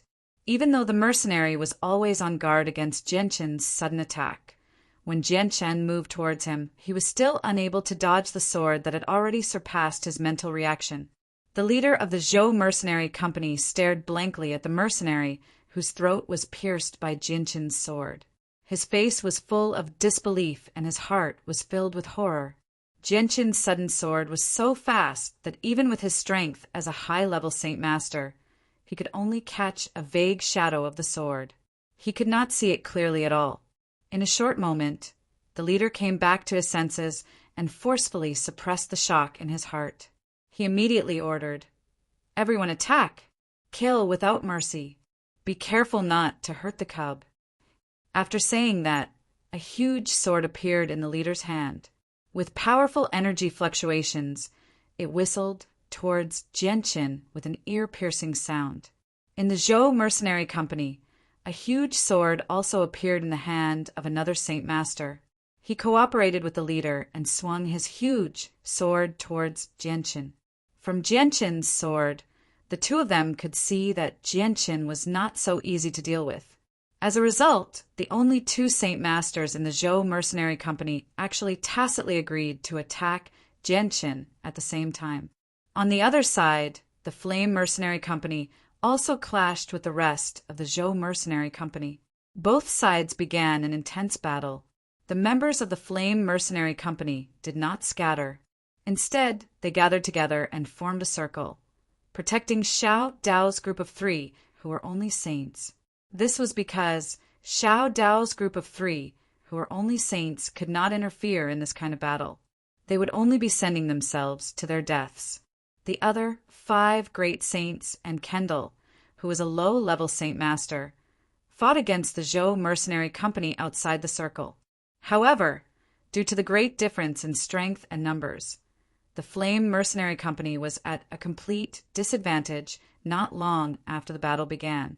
They were basically completely suppressed by the Zhou Mercenary Company and could only defend. Chapter 120. Genshin didn't want to clash head-on with the Zhou mercenary group's leader. Instead, he leaned to the side and dodged the leader's large sword by a hair's breadth. At the same time, the light wind sword in his hand turned into a silver light and pierced towards the Zhou mercenary group's leader. Although Genshin's battle prowess wasn't any weaker than a Saint Master's, that was only in terms of battle prowess. In terms of Saint Force, there was still a large gap between him and a Saint Master. If he were to clash head-on with the Zhou mercenary group's leader, then Genshin would definitely be at a disadvantage. Without a doubt, that would be a very unwise choice. Genshin's greatest advantage was his fast sword. It was so fast that people on the same level as him would never be able to react to it. Even if they were a level higher than him, they would only be able to vaguely catch a glimpse of the sword shadow. Furthermore, Genshin's movements were mysterious and unpredictable. Even if he were to meet someone who was stronger than him and had Wind Saint Force, he would still be able to contend with them for a bit. Against a Saint Master whose Saint Force wasn't much stronger than his own, unless it was absolutely necessary, Genshin wouldn't use his weakness to clash head-on with his opponent's strength. Seeing that Genshin's sword was coming towards his throat at an unimaginable speed, the leader's face instantly became incomparably solemn. Immediately after, a large amount of Saint Force surged out from his body. As for himself, he relied on his Saint Force to suddenly rotate his body and move to the side, narrowly dodging Genshin's fatal strike. Even though the speed of Genshin's sword was very fast, it was still not enough to force the high-level Saint Master leader into a corner. Even so, the light wind sword still managed to leave a shallow white mark on the leader's shoulder armor. With a flick of his wrist, the light wind sword seemed to have transformed into a nimble little snake. The sharp edge of the sword cut through the air, and with a sweep of the sword, it chased after the leader who was trying to dodge to the side without letting up. The leader's expression became unprecedentedly solemn.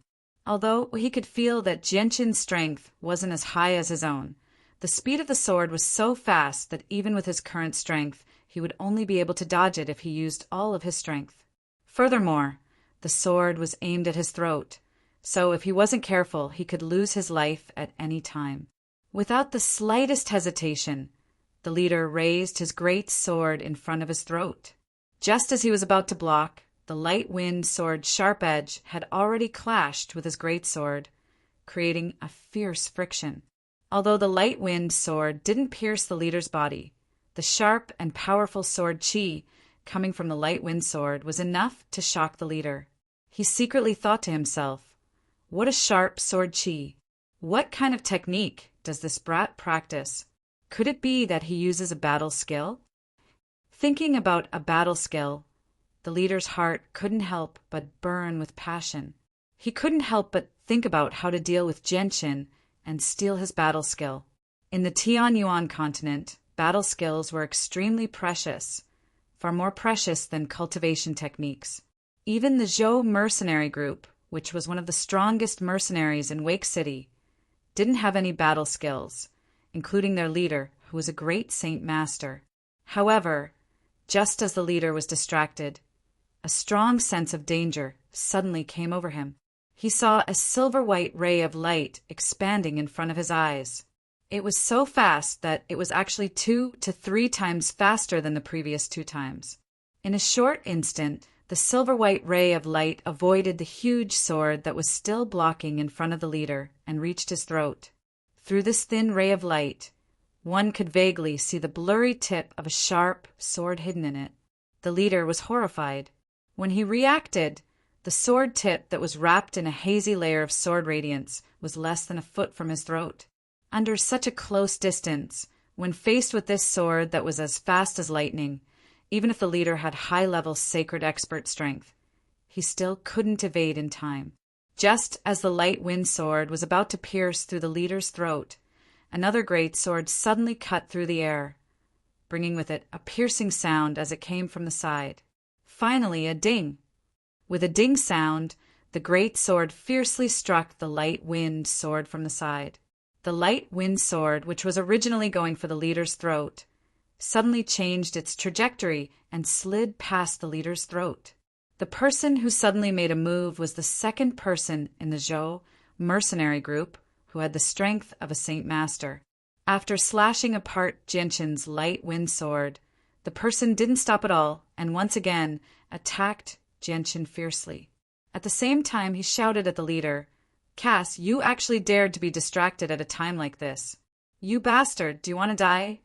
Hearing these words, the leader didn't seem to be angry at all. He extended his hand to touch his neck. His face that was hidden behind the helmet instantly turned pale. His forehead was also covered with a layer of fine sweat, because he could clearly feel that the leather armor around his neck had already cracked open. If it wasn't for the timely assistance of others, his neck wouldn't be as simple as just a crack on the leather armor. At this time, Genshin had already exchanged a few blows with the second Saint Master. This person was only a mid-Saint Master and was slightly weaker than the leader of the Zhou mercenary group. In just a few short exchanges, he had already been forced back by Genshin's lightning-fast attacks. "Cass, what are you standing there for? Why aren't you helping? This brat's sword is too fast. I can't block it anymore. Damn it. Why is his speed so abnormal?" Seeing the leader standing there in a daze, the mercenary who was fighting with Genshin angrily cursed. It was obvious that facing Genshin's torrential rain of attacks, it was already very difficult for him to block. The armor that covered his body already had many white marks on it. If it wasn't for the fact that the armor's defense was very strong, he would have been injured in many places already. There was no way he could still maintain his good condition. Hearing this, the leader's eyes narrowed. Holding the great sword in his right hand, he suddenly released a strong wave of Saint Qi. Then he raised the great sword up high and chopped down at Genshin. Following the fall of the great sword, a sword Qi shot out at an extremely fast speed towards Genshin. Genshin glanced over and moved slightly, easily dodging the incoming sword Qi. The sword Qi struck a tree behind him with a boom. A hole that was around a meter in diameter had been punched through the thick tree. At this time, 2 ear-piercing sounds could be heard. The 2 Saint Masters from the Zhou mercenary group had already attacked at the same time. Their great swords carried a strong wave of Saint Qi as they cut through the air. Genshin's eyes flashed with a sharp light. Facing the 2 great swords, he didn't even try to dodge. Instead, the light wind sword's hazy glow became even denser. Then it turned into a sky full of afterimages that collided with the 2 great swords in midair. Ding, ding, ding.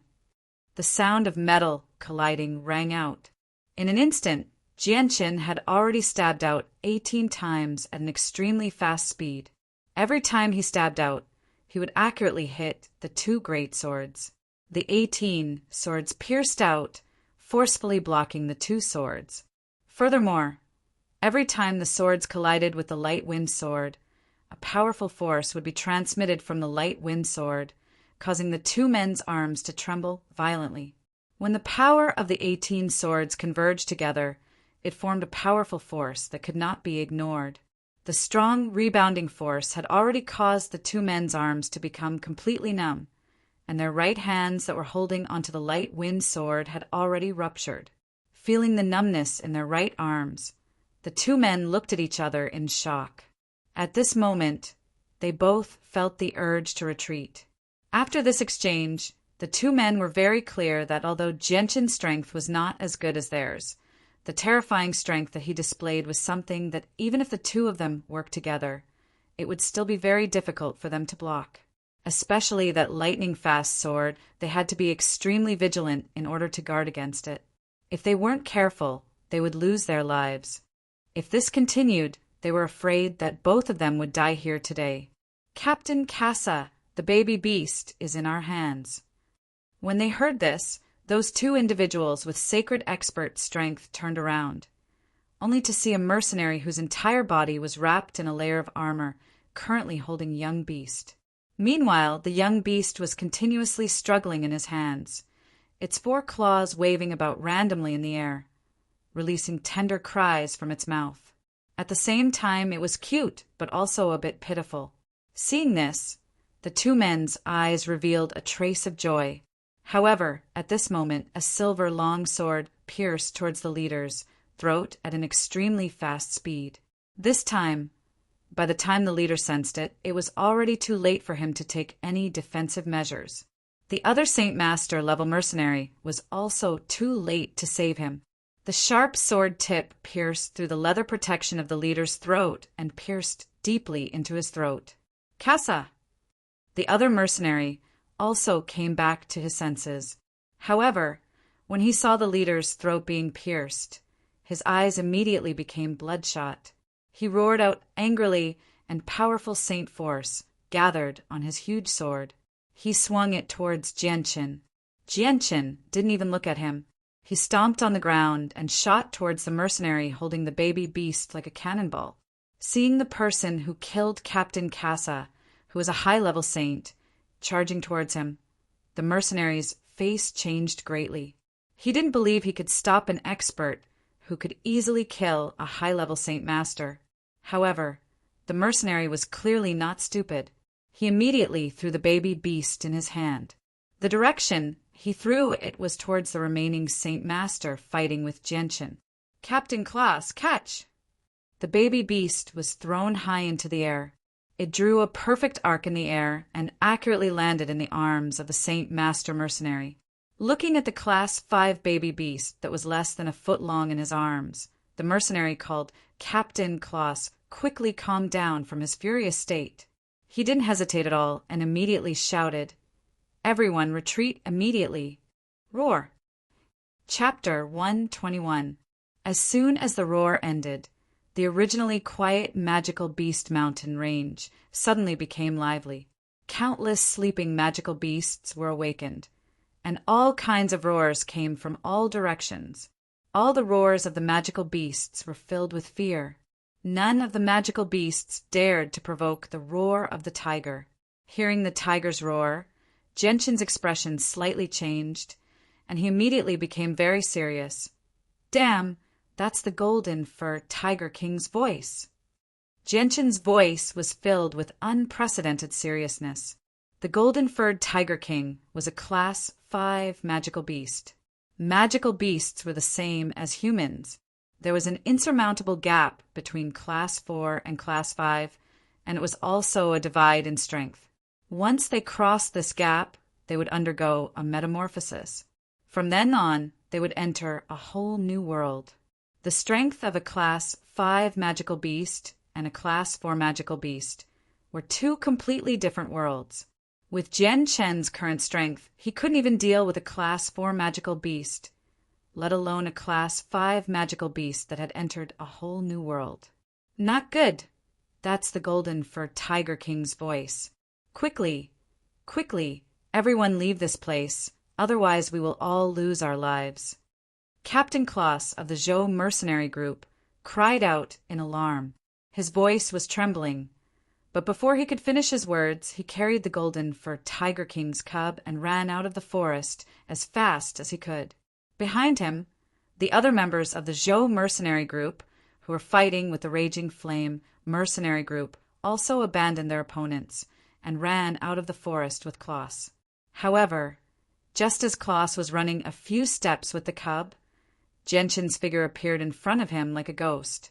The silvery white light wind sword turned into a blur as it pierced towards Klaus' throat like lightning. In this dangerous moment, Genshin didn't plan on letting him go.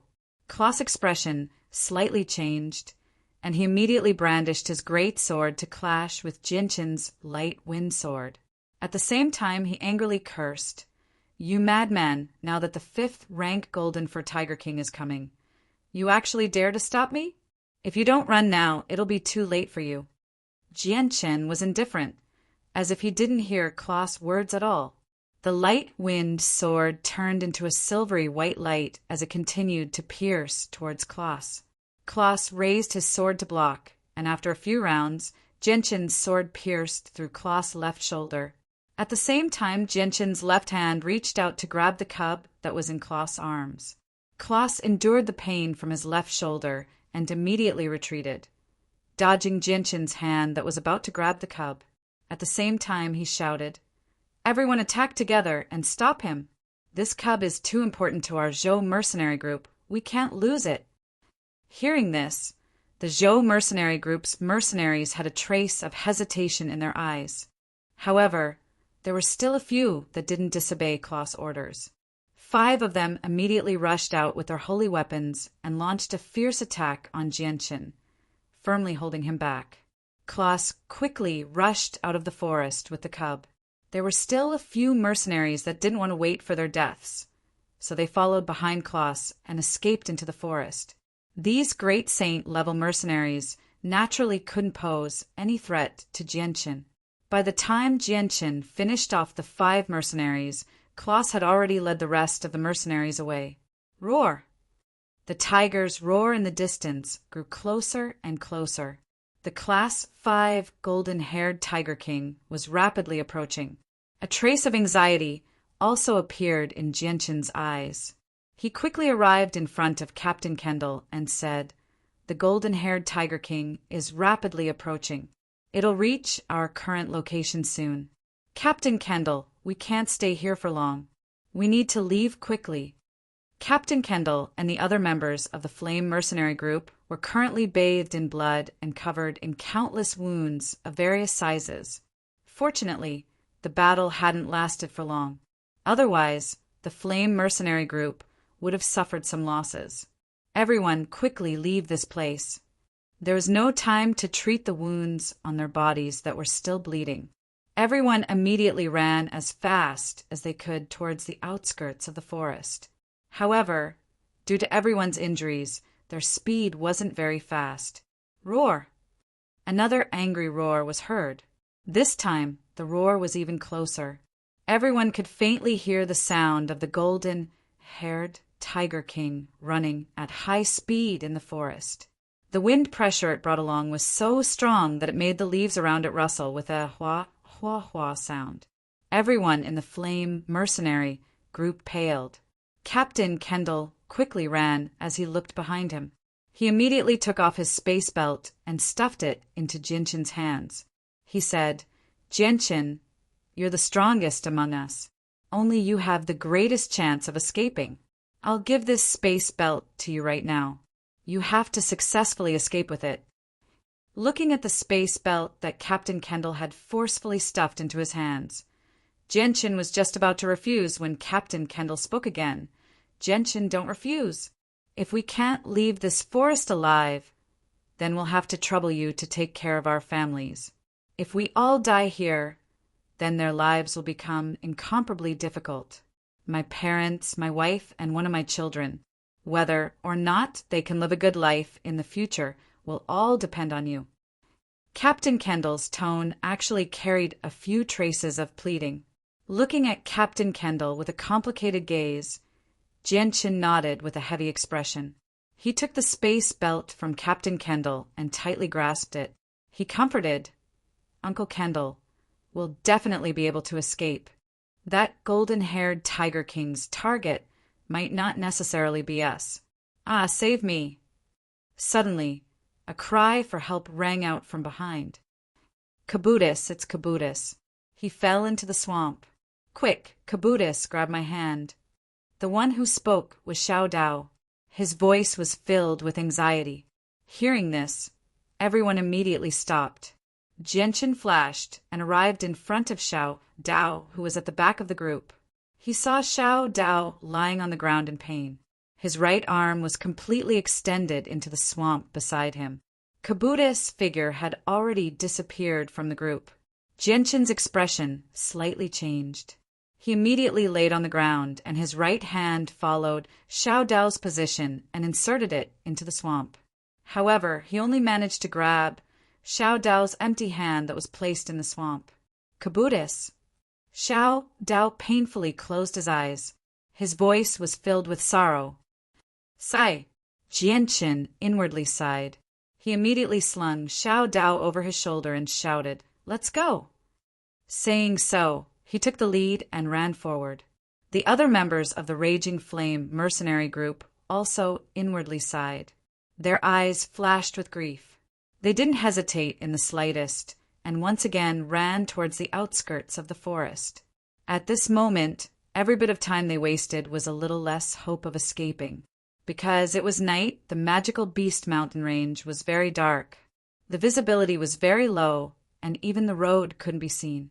Along the way, everyone tripped and fell quite a few times.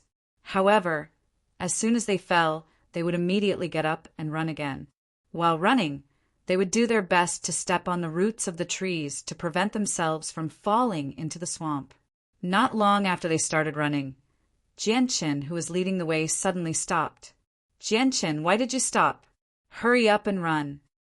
Behind him, Captain Kendall anxiously said. Jianqin didn't say anything and only pointed forward. Seeing this, Captain Kendall raised his head and looked over. In the dark night, he could vaguely make out a dozen or so figures stopping in front of them. Their figures appeared to be in a sorry state, and all of them were panting heavily. It's the Zhou mercenary group, Jianqin said. Hearing this, a stern look flashed through Captain Kendall's eyes. He said in a deep voice, "It's them. Why aren't they running? What are they standing there for? We can't escape. The path ahead has been blocked by a Class 4 magical beast. Why would a Class 4 magical beast appear here? Come, follow me. We'll go around from the side." Saying so, Jianqin immediately dove into the forest to the side. Roar! Another tiger's roar came from behind. This time, the sound was even closer. The roar was so loud that it temporarily blinded everyone in the Inferno mercenary group. After the roar passed, they saw a huge black shadow shooting out from behind at an extremely fast speed, pouncing towards the Zhou mercenary group in front. Soon after, they heard a series of miserable cries. In just a short exchange, several members of the Zhou mercenary group had fallen to the ground. There was even one person who was bitten by the huge black shadow and lifted high into the air. Not good, the Golden Tiger King's speed is too fast. It actually rushed over here so quickly. Let's go quickly, or else we won't have another chance. Looking at the black shadow, Jianqin instantly guessed the movement technique of the black shadow from its body shape. He immediately cried out in alarm. Soon after, Jianqin didn't hesitate and immediately dove into the dense forest to the side. Up ahead, the dozen or so people of the Zhou mercenary group only lasted for less than a breath of time before dying one by one at the hands of the Golden Tiger King. Only Klaus, who was holding the cub of the Golden Tiger King, luckily managed to survive. Against a genuine Class 5 Golden Tiger King, these mercenaries who are only great saints were naturally unable to withstand a single blow. Klaus held the Tiger King's right hand with his left hand, while his right hand held a huge sword to the cub's throat. He was in a deadlock with the Golden Tiger King. The Golden Tiger King's body was 4 meters long and as tall as a person. Only a pitch-black shadow could be seen in the night, and it was impossible to see its full appearance. Roar! The Golden Tiger King let out a low roar. Its eyes had already become scarlet red as it stared at Klaus with an ominous glint in its eyes. It clearly didn't dare to act rashly in consideration of the child in Klaus' hands. Having reached Class 5, it already possessed a certain level of intelligence. Back off, immediately back off, or I'll kill it with a single strike. Klaus stared at the Golden Tiger King in front of him in fear. His entire body trembled as he roared out, "Ao ao!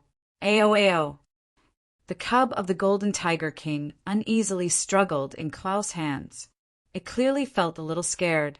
Although it was a Class 5 Sciention magical beast, it was still young and didn't possess the slightest bit of ability. Seeing that the Golden Tiger King was still unmoved, Klaus gritted his teeth and suddenly pressed the huge sword in his right hand down a little. Immediately, a few strands of golden fur slowly floated down. Roar! The Golden Tiger King let out a low roar, and its huge body immediately retreated slowly. However, the scarlet-red ominous glint in its eyes became even more intense. Chapter 1:22. Seeing that the Golden Tiger King had retreated, Klaus couldn't help but let out a sigh of relief. At this moment, his heart was beating so fast that even if someone was standing next to him, they would be able to hear it clearly. This time he used the Golden Tiger King's cub to threaten the adult Golden Tiger King. It could be said that Klaus had taken a huge risk. He was forced to the end of the road, and this was his last gamble. Fortunately, he succeeded. However, the situation wasn't very optimistic. Although the Golden Tiger King was threatened by his cub, it was still eyeing him covetously. Klaus knew that it was impossible to make it retreat. Moreover, he didn't dare to force it too much. Otherwise, it would have the opposite effect. From the crimson light in the Golden Tiger King's eyes, the experienced Klaus knew that the Golden Tiger King had already sunk into a violent rage. It was only because its infant was still in his hands that it didn't dare to act out. Right now, the infant in his hands had completely become Klaus' protective talisman. If he lost this talisman, Klaus knew exactly what would happen to him.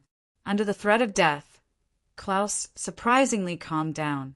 He quickly thought of a way to escape. Even though he was already in such a dangerous situation, Klaus still didn't give up on his desire to live. As long as there was a sliver of hope, he wouldn't give up. It was much better than standing there and waiting for death. Perhaps he really could escape from this seemingly weak sliver of hope. At this moment, Klaus caught sight of the flame mercenaries standing nearby from the corner of his eye. His heart skipped a beat, and he immediately tossed the infant beast in his hand high into the air, throwing it towards the flame mercenaries. Roar! Just as Klaus moved, the Golden Fur Tiger King, who was eyeing him covetously from the side, let out a deep roar. It immediately pounced forward and pushed Klaus to the ground. Its two front claws pressed down on Klaus' shoulders. Those sharp claws scratched out two deep bloody scars on Klaus' shoulders.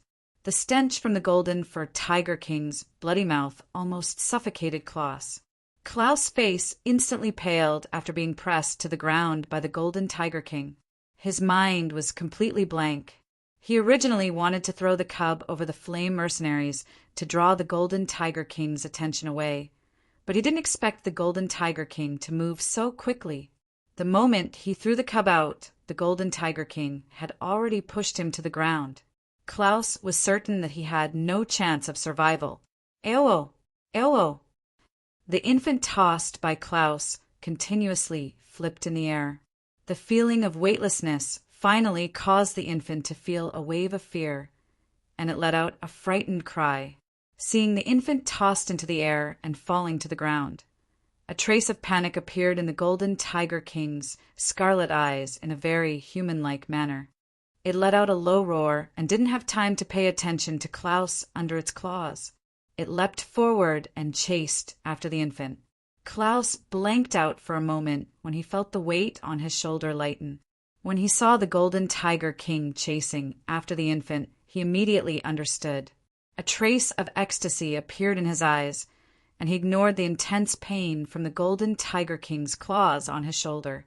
He crawled up from the ground in a sorry state and directly disappeared into the dense forest beside him. Seeing Klaus escape, the tiger-type magical beast, blocking the path ahead, stomped its front paws uneasily on the ground. It wanted to immediately give chase, but when its gaze fell on the exposed golden tiger king, it immediately suppressed the impulse in its heart. Although a tiger-type magical beast already possessed a bit of intelligence, it was still too stupid in the end. How could it compare to a mature human when it came to thinking? The Golden Tiger King had only ordered it to block the path of the group, but hadn't ordered it to chase after the escapees.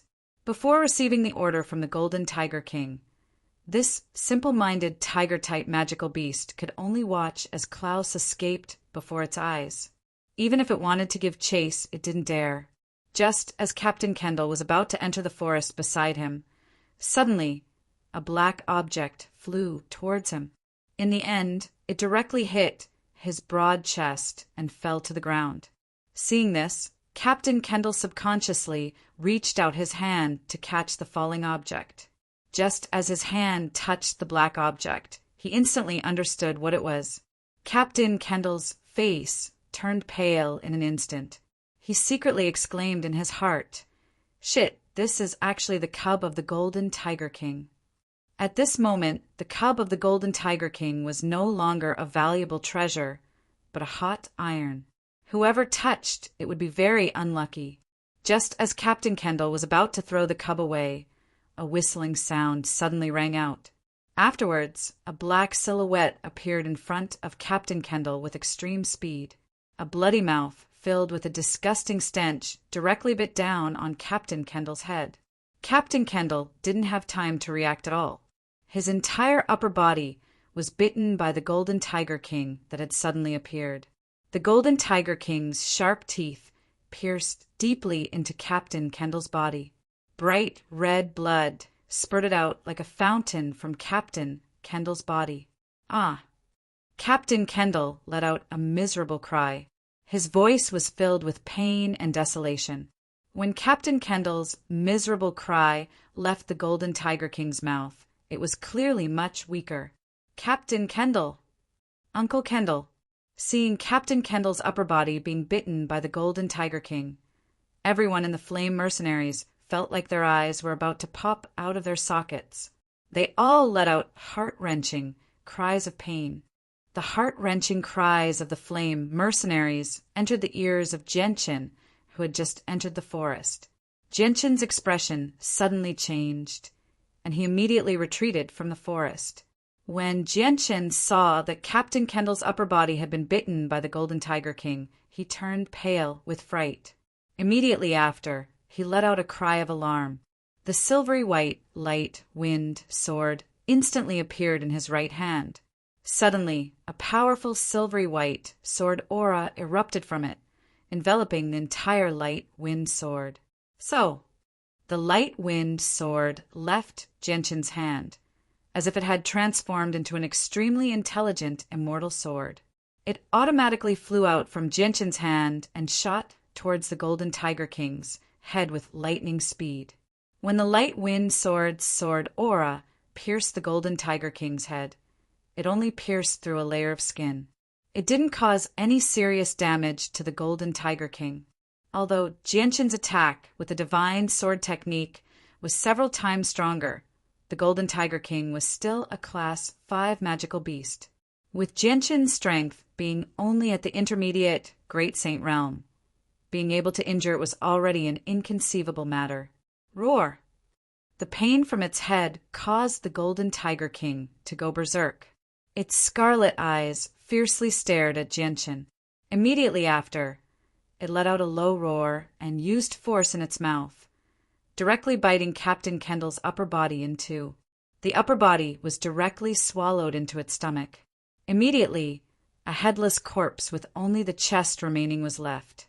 Bright red blood spurted out and quickly gathered into a pool of blood. Uncle Kendall! Seeing only the lower half of Captain Kendall's body remaining, the members of the Raging Flame mercenary group cried out in grief. Their eyes were filled with grief. Roar! The Golden Tiger King angrily roared as it leapt forward at an extremely fast speed towards Genshin.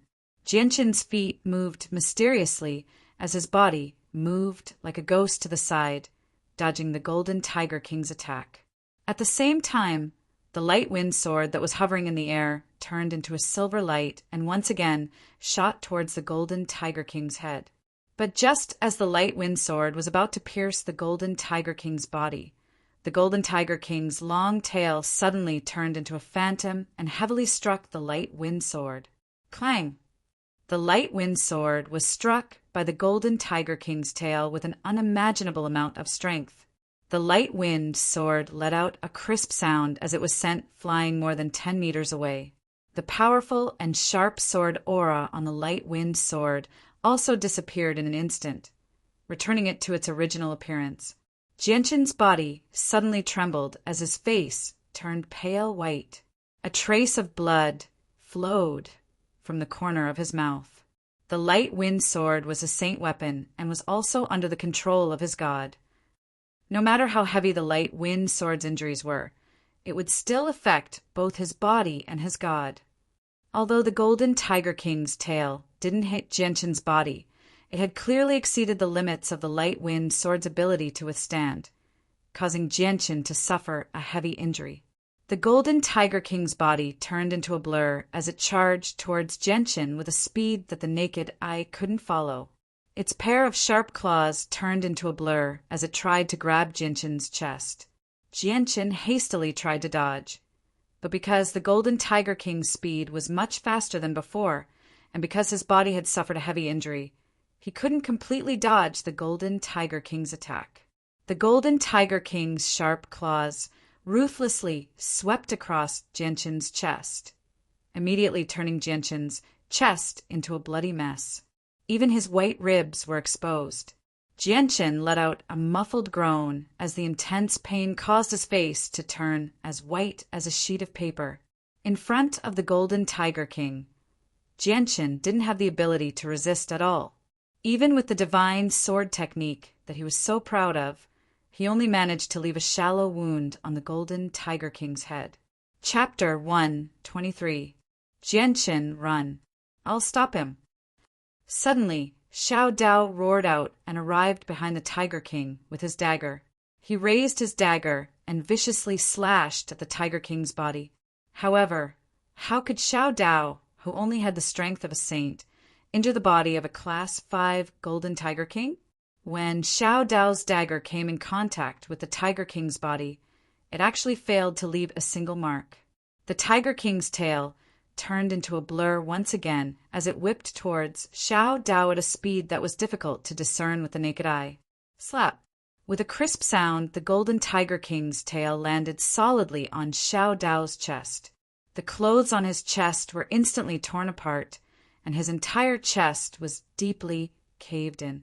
The inconceivably powerful force of the tiger's tail directly shattered the bones in Xiao Dao's chest, and the remaining force entered his body, shattering his internal organs.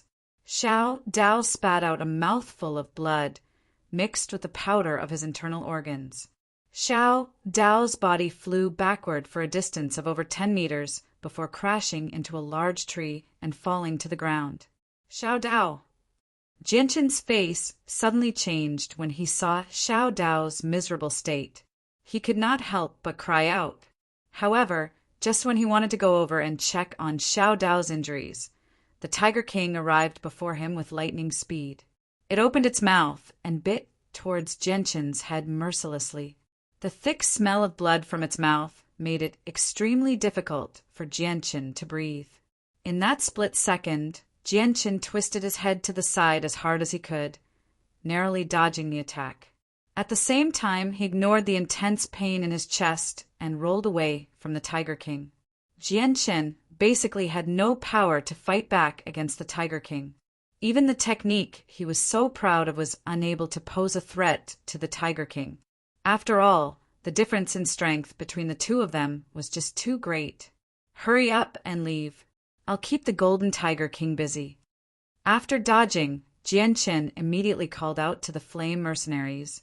The members of the Flame Mercenaries were all stunned by Genshin's words, but none of them moved.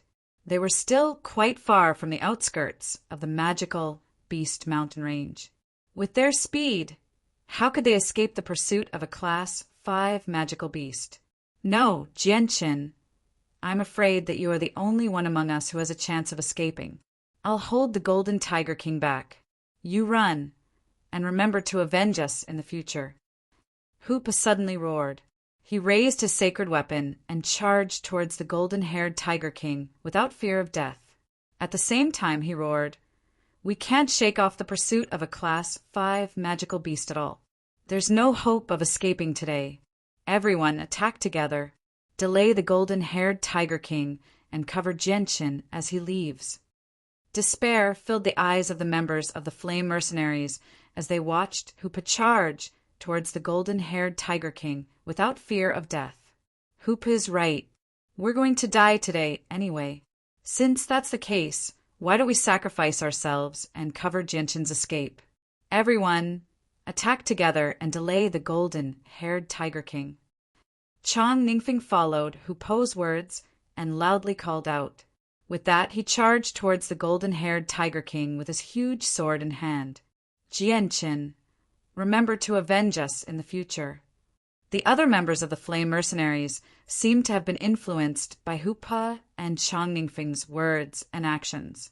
They all charged towards the golden-haired Tiger King with their sacred weapons in hand, prepared to die for sure.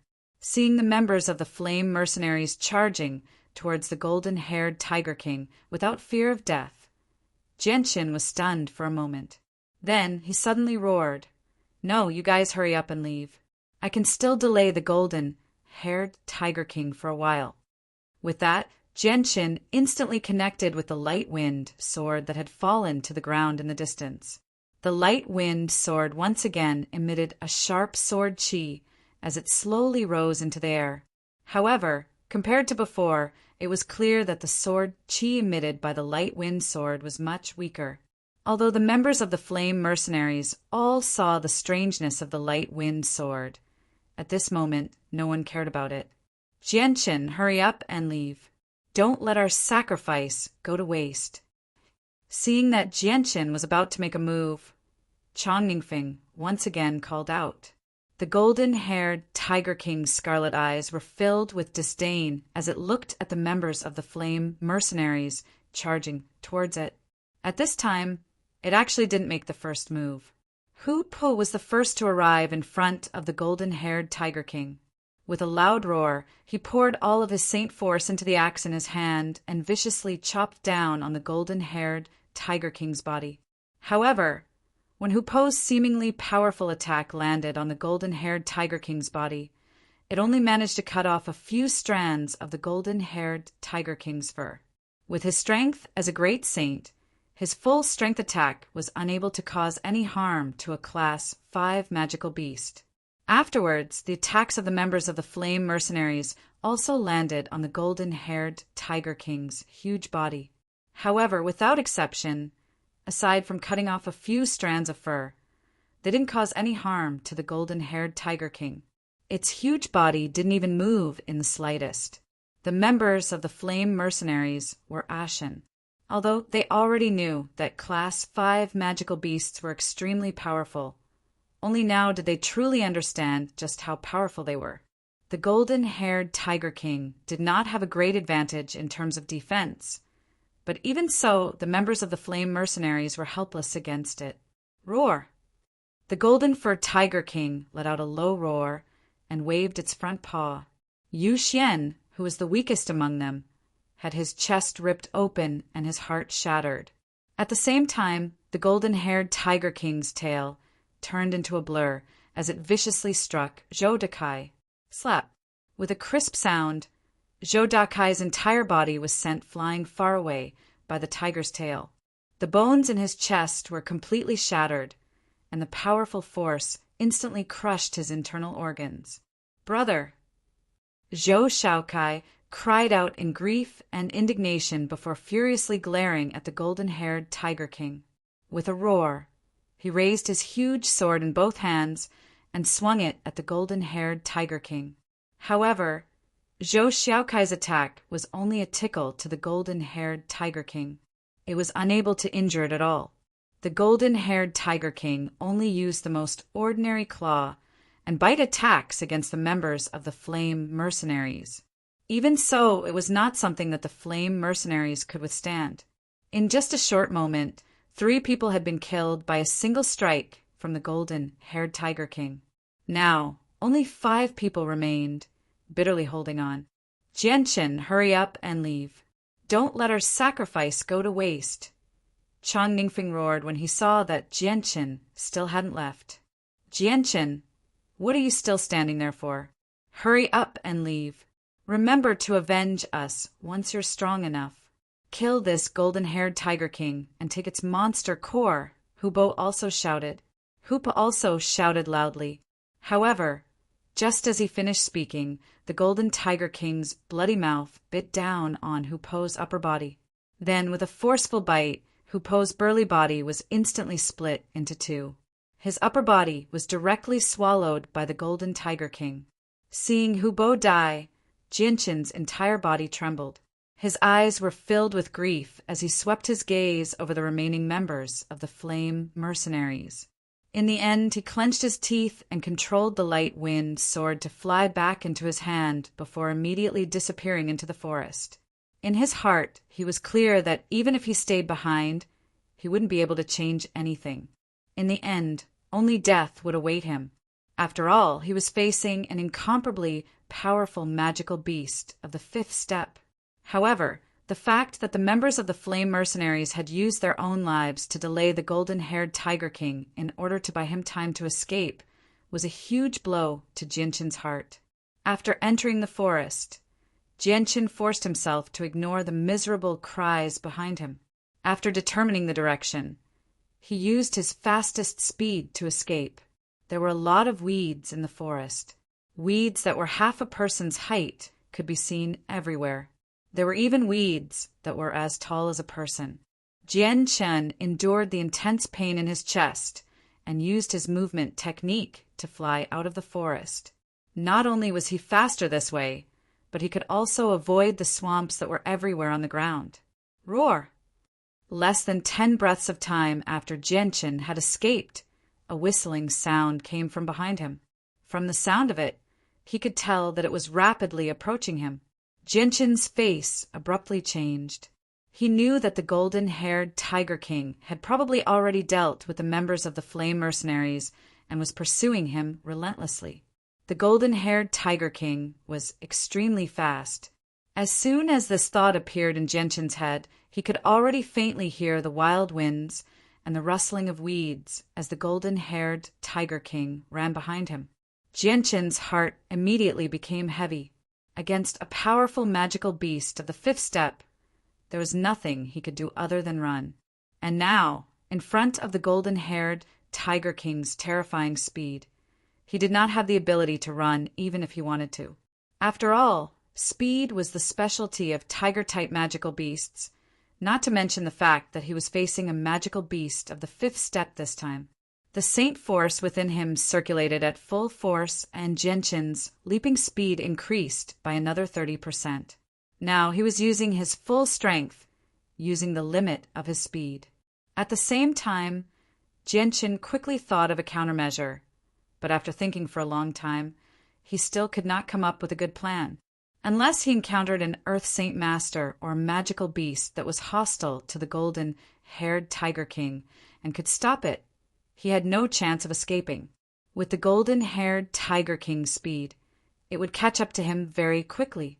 However, the chances of encountering an Earth Saint Master or a powerful magical beast that was hostile to the golden-haired Tiger King in the outskirts of the magical Beast Mountain range were extremely slim. They were basically impossible to happen. Roar! The golden-haired Tiger King's furious roar rang out from behind him again. This time, Jianchen could already see the golden-haired Tiger King's huge body. It was only 20 meters away from him. Jianchen's face suddenly became ugly. Death was not scary. Having already died once, he did not fear death. However, He still had the person he cared about the most in this world, so he was unwilling to die like this no matter what.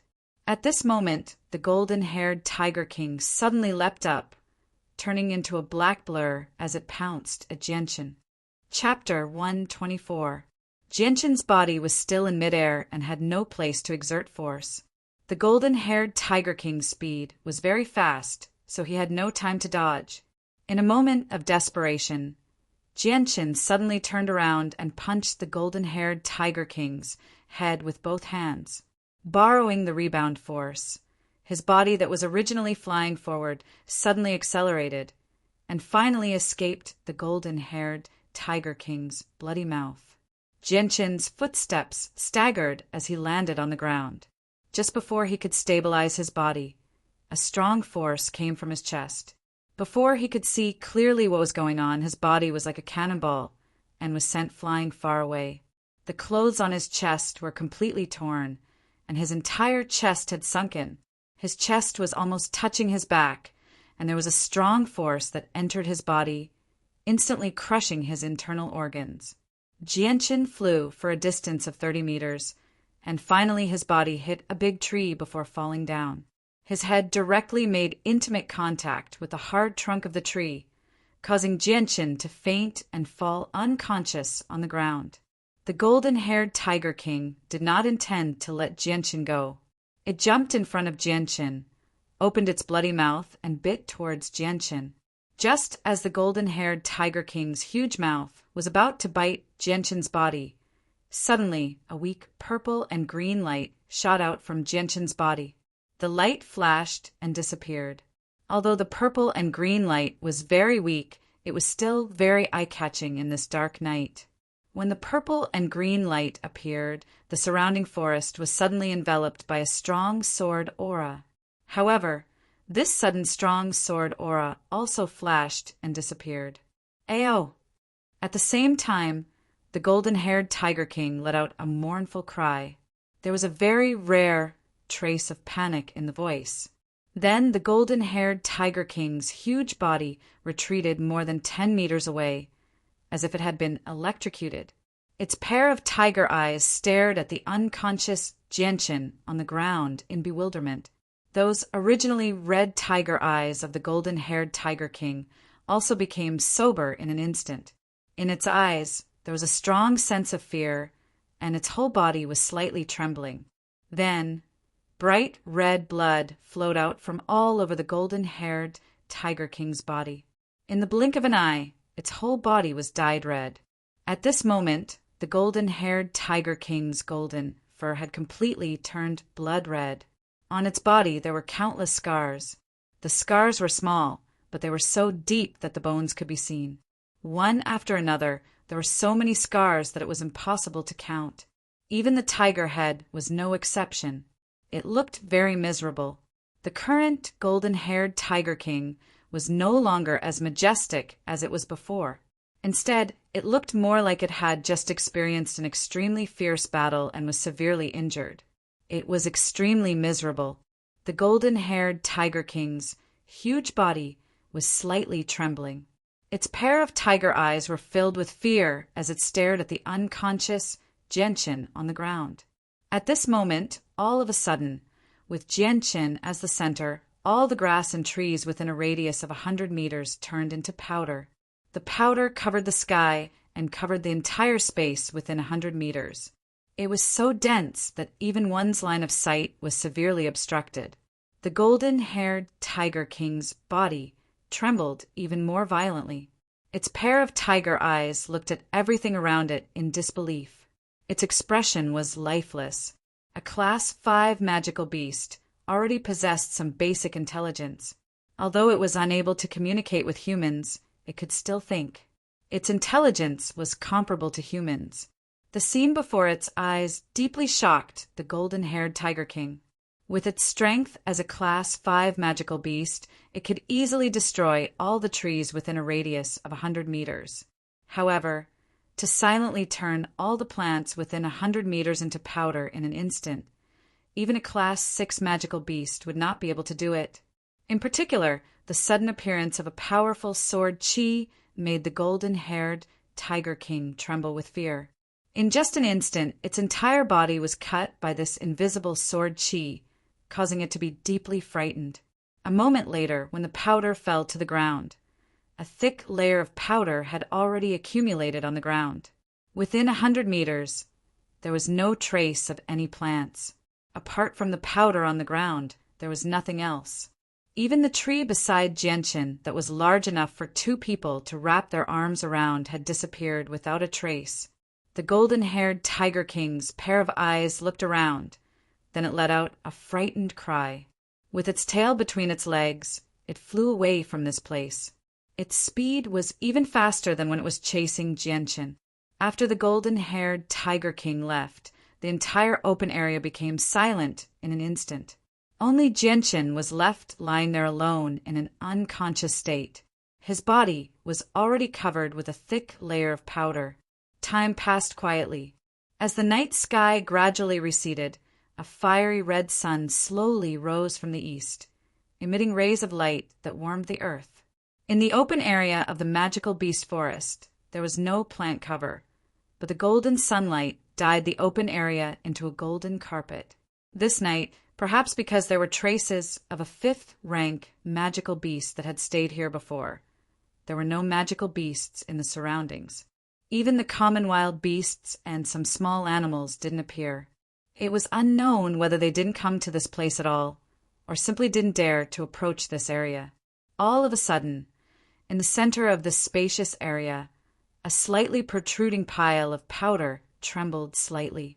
Following this tremble, the entire pile of powder began to tremble violently. The plant powder at the top began to slide down one after another, gradually revealing a human body. It was Genshin who had been buried by the plant powder at night. Brushing away the strange powder that had mysteriously appeared on his body, Genshin slowly opened his eyes. The blue sky came into view.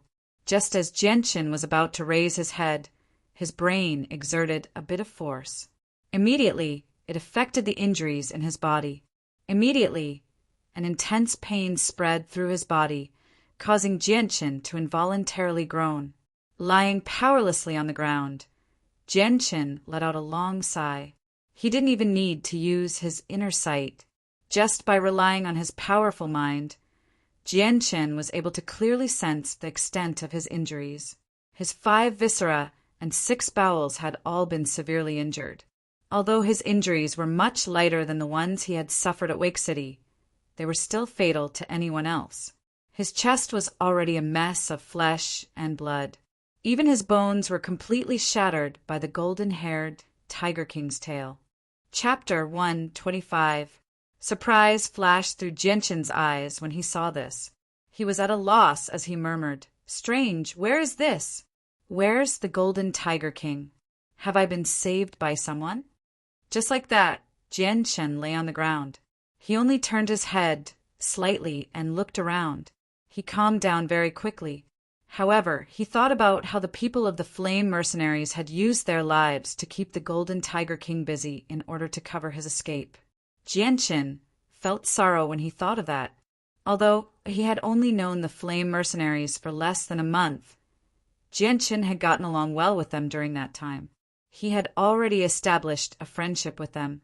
Although it was not very deep, the fact that the Flame Mercenaries were willing to give up their lives to stop the Golden Tiger King at the last moment to buy him time to escape was mostly because they all knew that it was impossible for them to escape from a Class 5 magical beast. However, this still dealt a huge blow to Genshin's heart. "Uncle Kendall, dear, Chong Ningfing, Hupa, Zhou Dakai, Zhou Shaokai, Xiao Dao Yuxian, don't worry. Once I have enough strength in the future, I will definitely avenge you. I will kill the Golden Tiger King with my own hands," Genshin said resentfully as he laid on the ground. His voice was filled with killing intent. A while later, Genshin sucked in a deep breath and slowly calmed himself down. He studied his surroundings again. Genshin was extremely puzzled as to how he had escaped from the Golden Tiger King. At the same time, the environment here was very different from before he had fainted. "Where is this place? Who saved me?" Jianchen was filled with questions as he looked around in confusion. Whatever, now's not the time to think about that. My priority is to heal my wounds.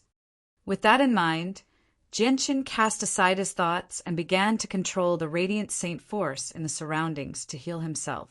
The wondrous energy in the surroundings rapidly gathered towards Jianchen. When it reached a certain point, it gradually turned into a milky white light, enveloping Jianchen.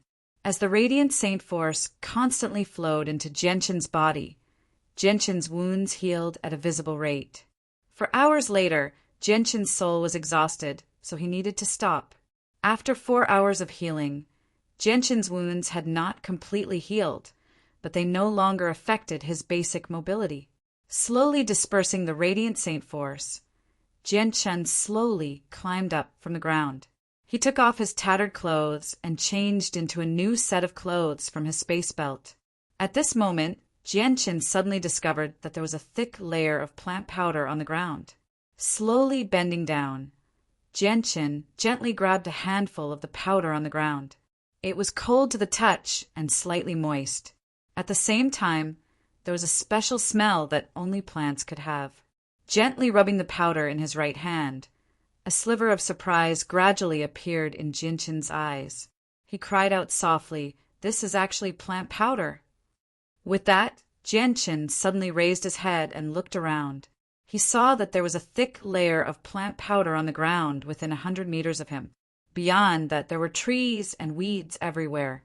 Seeing this, Jianchen trembled slightly. A thought that even he dared not believe suddenly appeared in his head. Don't tell me that all the plants within 100 meters of him have turned into this pile of powder. Thinking of this, Jianchen could not help but reveal a sliver of shock. Although he did not know what had happened before he fainted, he understood very well just how difficult it was to turn all the plants within 100 meters of him into powder without harming the road and the surrounding environment. Just controlling such a powerful force was not an easy task. Just what happened here? Jianchen's head was filled with doubts. At the same time, he felt extremely curious. Afterwards, Jianchen did not stay there any longer. Using the sun in the sky as a compass, he determined the direction and wanted to leave. As for this strange place and what had happened when he fainted last night, Jianchen did not want to waste his time thinking about it. In short, he was extremely lucky to be able to survive. Because Jianchen had yet to fully recover from his injuries, he was extremely careful along the way. He did not want to attract any more unnecessary trouble from magical beasts, so he did not advance very quickly. Jianchen traveled for 2 days before finally exiting the mountain range of magical beasts. He arrived at a forest on the outskirts. Jianchen's injuries had also completely healed in these 2 days. Jianchen leisurely walked through the dense forest, but his heart was heavy. When they had first arrived, they had a total of 10 people, but now he was the only one left. Apart from him, everyone else of the flame mercenaries had been eternally buried in the mountain range of magical beasts. Not even their corpses were left behind. Just at this moment, a group of people dressed as mercenaries walked towards Jianchen. Looking at the direction they were heading, it was obvious that they had entered the mountain range of magical beasts. The group had a total of 7 people. Aside from a young man who seemed to be in his 20s, the other 6 were middle-aged men around the age of 40. It was obvious with a single glance that the young man was being protected by the 6 middle-aged men. The 7 people dressed as mercenaries had clearly noticed Jianchen as well, but they did not take him to heart. Just as the 7 mercenaries were about to pass by Jianchen, a voice filled with arrogance suddenly rang out. "Kid, stop right there." The person who had spoken was the young man who did not seem much older than Jianchen. Jianchen did not seem to hear the voice behind him at all. He continued to walk with his head lowered and a heavy heart. Seeing Jianchen actually ignore him, the young man's face could not help but change slightly. He stared coldly at Jianchen's back before yelling out again. "You brat in linen clothes, are you deaf? Did you not hear what I said?" The young man's tone was extremely arrogant, and his face was filled with arrogance. Jianchen paused slightly and raised his head to look the young man. He asked calmly, "Are you calling me mother?" "Nonsense. If this young master didn't call you, who else would I call? Is there anyone else here other than you?" The young man's tone was rude and unreasonable. He did not realize that he was speaking ill. Weren't he and the 6 middle-aged men beside him human? The faces of the 6 middle-aged men twitched slightly when they heard the young man's ill words. They wanted to laugh, but they did not dare to do so. Jianchen furrowed his brow and said in a low voice, "What do you want to say? Speak quickly." Having just experienced the tragedy of the Flame mercenaries, Jianchen was currently in an extremely bad mood. Even the tone of his voice had changed quite a bit. A trace of anger flashed across the young man's face. He also felt very angry that Jianchen had spoken to him so rudely. "Kid, this young master is asking you, did you come from the mountain range of magical beasts?" The young man's voice had already risen a few octaves. He looked at Jianchen with an extremely unfriendly gaze. Hearing this, a cold light flashed through Jianchen's eyes. He said in a low voice, "So what if I did?" Chapter 126. Hearing the young man's words, Jianchen's already bad mood became even worse. Irritation rose from the bottom of his heart. In an instant, Jianchen's originally unfocused and lifeless eyes became fierce. He stared fiercely at the young man like an unsheathed sword and said in a low voice, "Scram, what qualifications do you have to make me lead the way for you?" Jianchen's tone carried a thick, killing intent. As soon as Jianchen's voice fell, the expressions of the 6 middle-aged men around the young man changed slightly. Their fierce gazes immediately stared over in unison. Being stared at by Jianchen's sword-like gaze, the young man's heart couldn't help but tremble. A sense of timidity quietly appeared in his heart, and he even took a slight step back. However, soon after, the young man discovered his loss of self-control. A wave of anger rose from his heart, and he quickly extinguished the trace of timidity in his heart. To think that with his noble status he was actually frightened by a mercenary who was about the same age as him. This was definitely an unerasable disgrace for him. The young man stared at Jianchen with a face full of anger. He suddenly took a step forward and pointed at Jianchen. He shouted sternly, "Stinking brat, what did you say to this young master? Try saying it again if you have the guts." Jianchen's fierce gaze swept over the 6 middle-aged men around the young man. He could clearly see their strength at a glance. With his powerful spirit, he only needed to sense the aura leaking out of the 6 people to determine their exact strength. 1 high-rank Saint Master, 2 low-rank Saint Masters, and 3 high-rank Great Saints. This kind of strength was much stronger than the Raging Flame mercenary group. "Scram!" Jianchen said coldly again without any trace of politeness. Although he had already deduced from the young man's lineup and tone that he was definitely a disciple of some large family, Jianchen was already all alone at this moment. He had no worries and didn't fear any power at all. At most, it would just be a bit more trouble. Although it wasn't very comfortable to be in trouble, it was impossible for Jianchen to humble himself and apologize to a good-for-nothing disciple because of this. The young man's face became very gloomy. He stared coldly at Jianchen and ordered the 6 people around him, "Capture him for me." "Yes, young master." One of them immediately spoke. Then he walked out of the group and strode forward to Jianchen. He grabbed Jianchen's shoulder with his bare hands. This middle-aged man possessed the strength of a high-rank great saint. This was the result of more than 30 years of cultivation. In his opinion, Jianchen was so young, so he definitely wouldn't be too powerful. Those who could reach the strength of a high-rank saint were first-rate geniuses.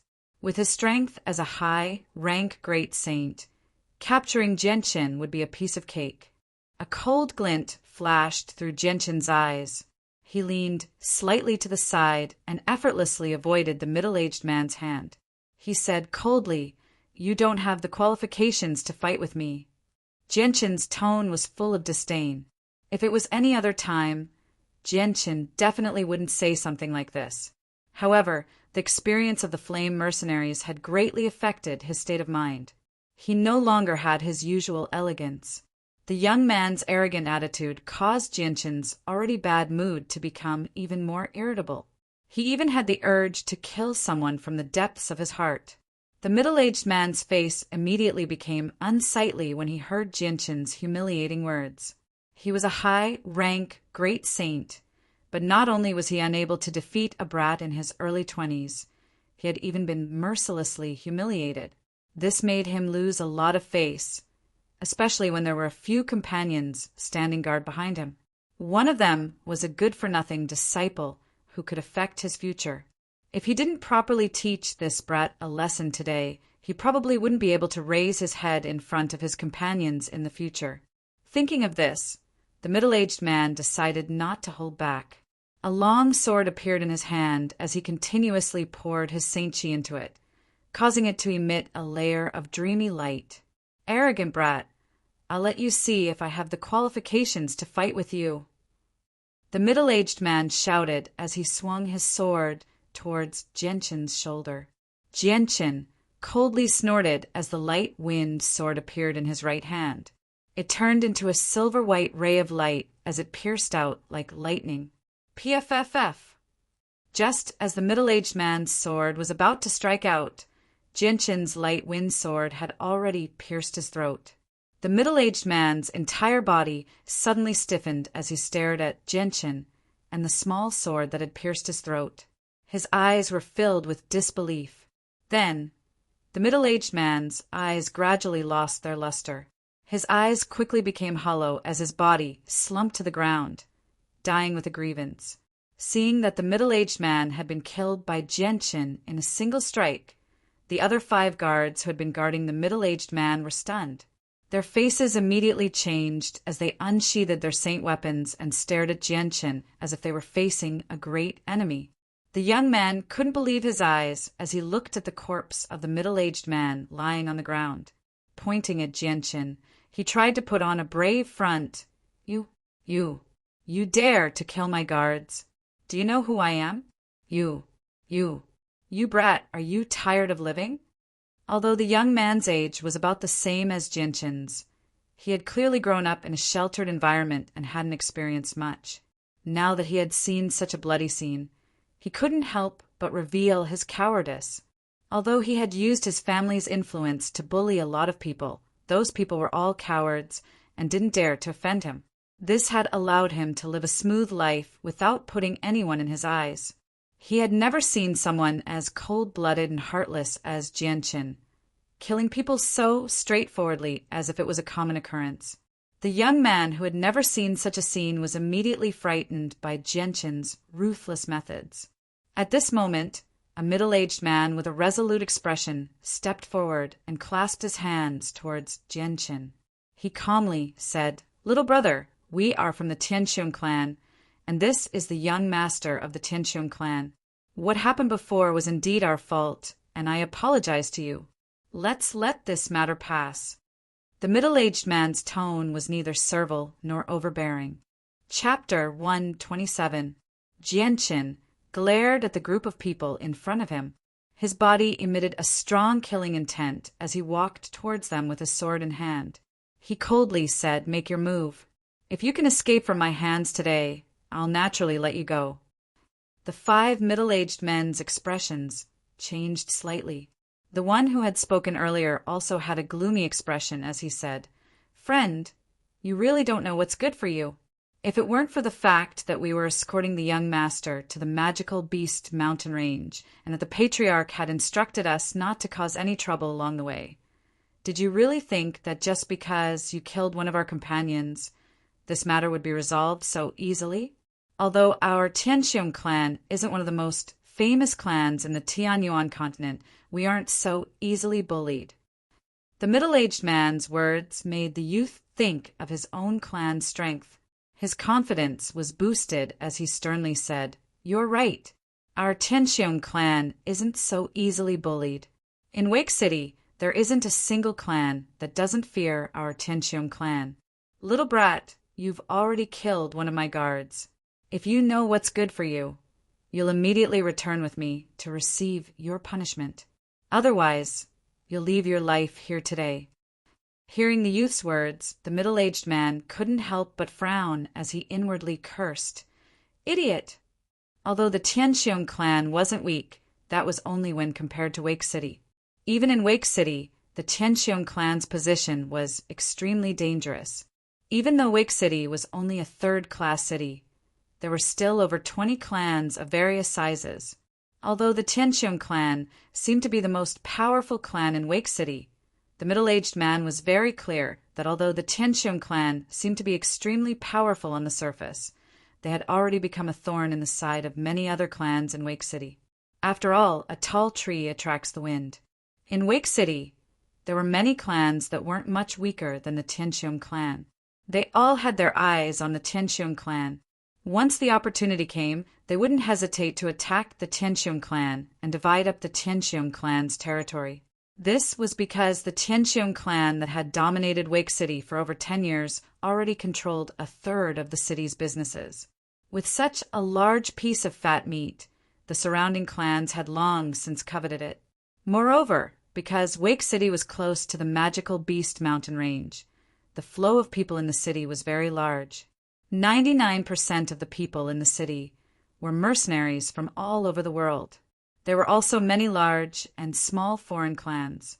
The entire Wake City could be said to be a mix of crooks and honest folk.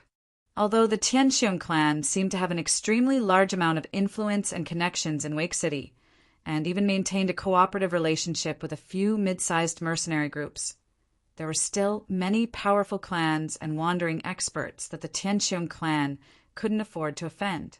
Otherwise, the Tianqiong clan's only fate would be destruction. When the middle-aged man saw that Genshin had the strength to easily kill a high-level great saint at such a young age, especially that lightning-fast sword strike, the middle-aged man couldn't help but be shocked. That sword strike was so fast that even he would have to use all of his strength to dodge it.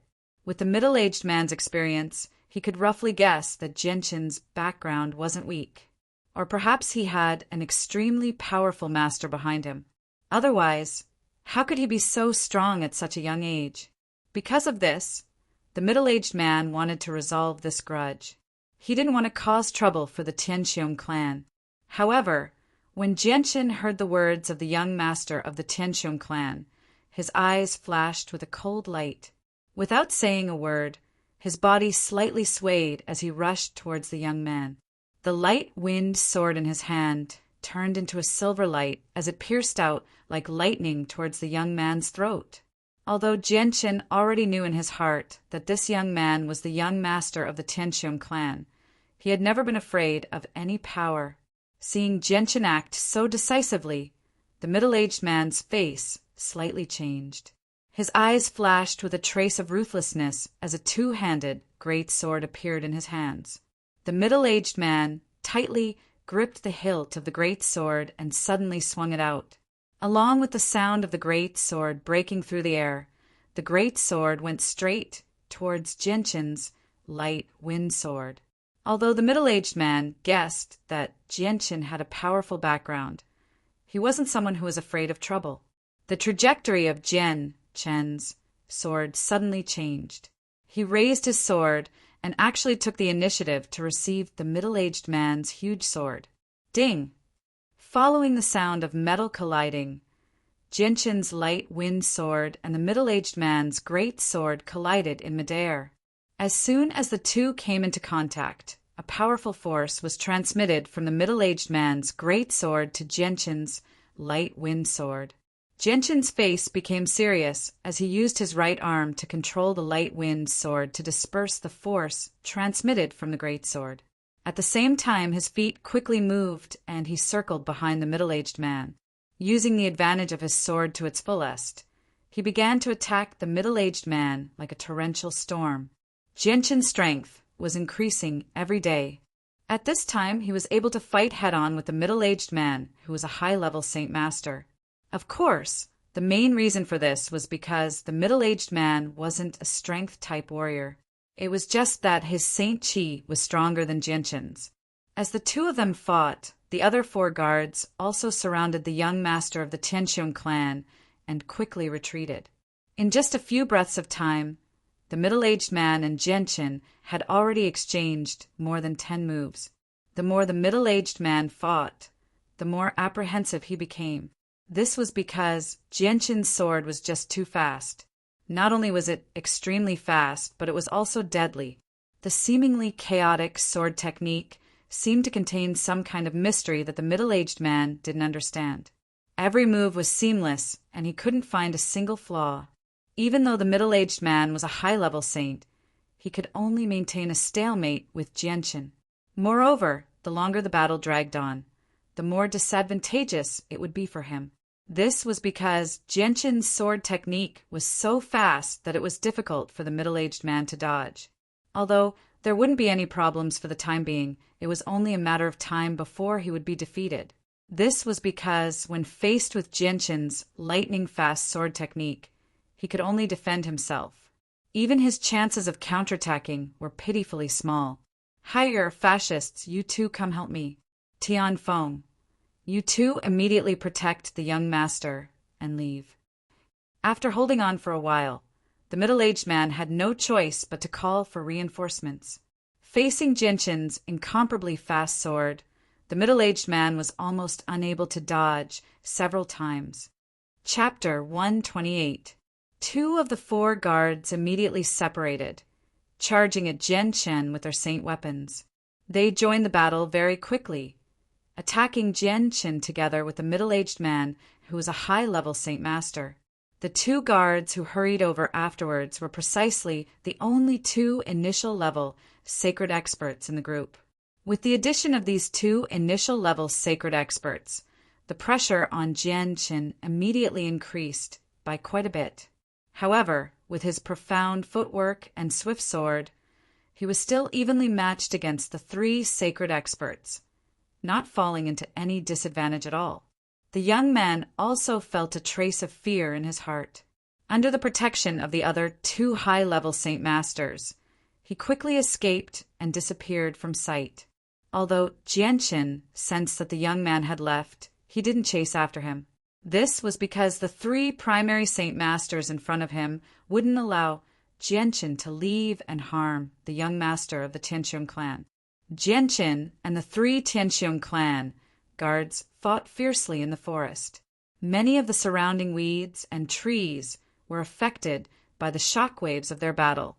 The area was a mess, and there were even a few large trees that had been broken. After dodging another huge sword that came from the side, Genshin unleashed a vicious attack against a middle-aged man with the strength of an early-stage Saint Master. He planned on killing them one by one. Following the sound of the air being pierced, Genshin's light wind sword suddenly turned into a blur as it pierced towards the primary Saint Master several times. This forced the primary Saint Master's hands into a mess. In the end, Genshin forced the primary Saint Master to reveal an opening. Taking advantage of this opening, the light wind sword in Genshin's hand suddenly trembled.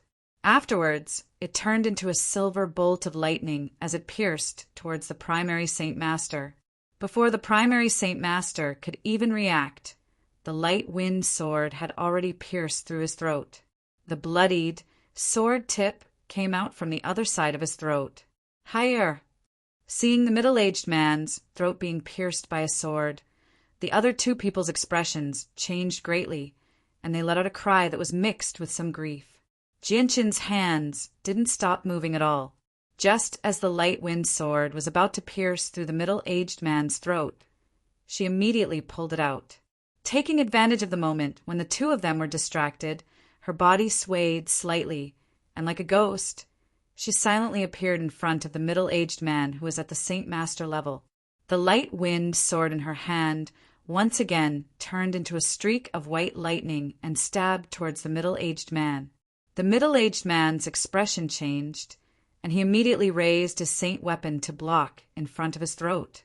Just as the light wind sword was about to hit his great sword, the light-winged sword suddenly dipped down, avoiding the great sword in front of the middle-aged man. Then, the light-winged sword pierced through the great sword in front of him and pierced upwards. The light-winged sword's sudden change didn't give the middle-aged man any time to react. In the end, the middle-aged man could only stare in disbelief as the light-winged sword pierced through his throat. Right at this moment, a biting cold wind came from behind Genshin. A 3-inch wide great sword carrying a powerful saint force cut through the air towards Genshin. Before the sword even arrived, the pressure from the wind caused Genshin's clothes to stick tightly to his back. Feeling the biting cold wind coming from behind him, Genshin didn't hesitate and immediately pulled out the light-wind sword and turned around to block in front of him. Clang! The great sword carried a powerful saint force as it fiercely struck the light-wind sword. A powerful force was transmitted from the great sword, forcing Genshin to continuously retreat. After repelling Genshin, the middle-aged man looked at the guard whose throat had been pierced by Genshin. Fresh blood was gushing out from the guard's throat like a fountain. The guard's eyes gradually lost their luster as his body slowly fell to the ground. His eyes suddenly turned red as he stared at Genshin like a bloodthirsty beast. He angrily said, "Today, even if I have to give up my life, I will kill you and avenge my brother." As soon as he finished speaking, a powerful saint force gathered around the great sword in the middle-aged man's hands. Raising the great sword high up, the middle-aged man took heavy steps towards Genshin. Genshin stared at the middle-aged man with a dignified expression. He couldn't help but tighten his grip on the light-wind sword. He could already see that the middle-aged man was planning to fight to the death with him. Facing a high-level Saint Master who didn't fear death, Genshin would have a hard time dealing with him. After all, he was only a mid-level Saint Master. Currently, his strength was only at the level of a mid-level Great Saint. There was still a considerable distance between him and a high-level Saint Master. The light-wind sword emitted a layer of white light that was much denser than before. A trace of sharp sword chi was emitted from the light-wind sword. Just as the middle-aged man was about to reach Genshin's right arm suddenly shook, and the light-wind sword in his hand pierced through the air. A small silver sword chi shot out from the tip of the sword, flying towards the middle-aged man at a speed that was hard to see with the naked eye. Facing this needle-sized sword chi, the middle-aged man didn't dare to be careless. The speed of the sword chi was extremely fast, and there was no time to dodge. Helpless, the middle-aged man could only use his great sword to fiercely chop down. When the light-wind sword collided with Genshin's sword chi, there wasn't the slightest bit of resistance. The great sword easily dispersed the sword chi. At this moment, Genshin suddenly moved. His movements were like a ghost, and in the blink of an eye, he appeared in front of the middle-aged man. The light-wind sword in his hand turned into a blur as he attacked the middle-aged man.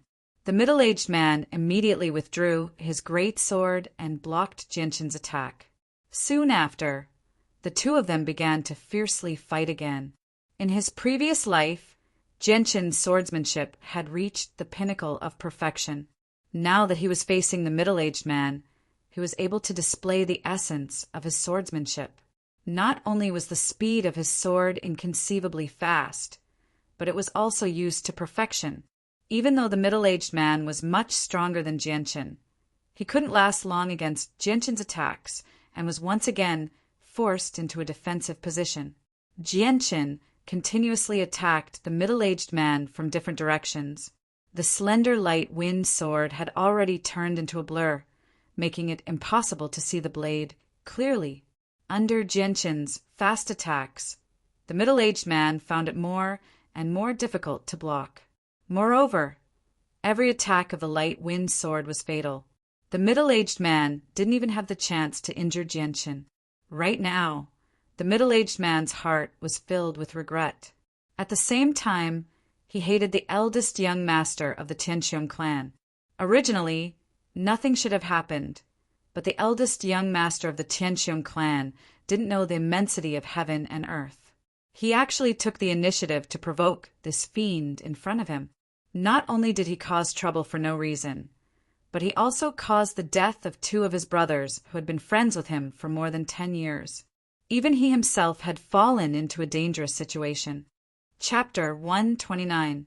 The middle-aged man stared blankly at the small sword that had pierced his heart.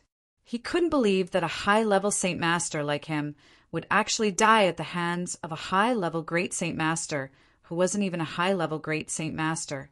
Moreover, this youth only looked to be in his 20s. Thinking about how he had cultivated for 50 years to reach his current level of strength, yet he couldn't even defeat a youth who looked to be in his 20s. In the end, because of the Tianqiong clan's young master, not only did he destroy his Saint Qi that he had cultivated for 50 years, he even lost his life in the wilderness. Thinking about this, the middle-aged man felt a burst of sorrow in his heart. As the life force in his body continued to flow away, the middle-aged man's bright eyes gradually dimmed. Finally, they turned into emptiness, and his burly body slowly fell to the ground. Jianqin slowly put away the light wind sword. The blood on the sword seemed to have a life of its own as it flowed towards the tip of the sword. Finally, it turned into drops of blood that dripped down from the tip of the sword. Because of the battle between the 3 people, the ground had already become moist and bumpy. Jianqin slowly took a few deep breaths. Killing 2 low-level Saint Masters and 1 high-level Saint Master had consumed quite a bit of his energy. Facing 3 opponents who were far stronger than him, Jianqin had already gone all out. If it wasn't for the fact that his strength had increased a lot after reaching the mid-level Great Saint realm, he would have needed to spend a lot more time to kill these 3 Saint Masters. However, after killing the 3 people, Jianqin's sorrow from the deaths of Captain Kendall and the others was surprisingly diluted by quite a bit. Jianqin calmly looked at the 3 corpses. Finally, his eyes landed on the 3 space belts on their waists.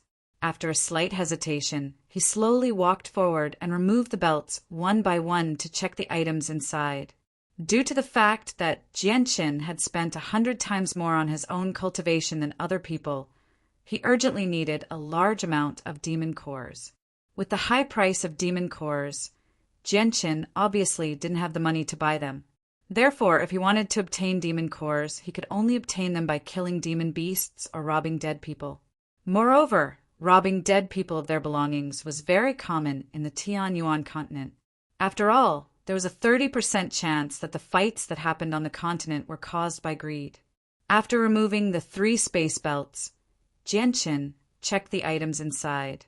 Although the 3 of them were Saint Masters, they clearly weren't very rich.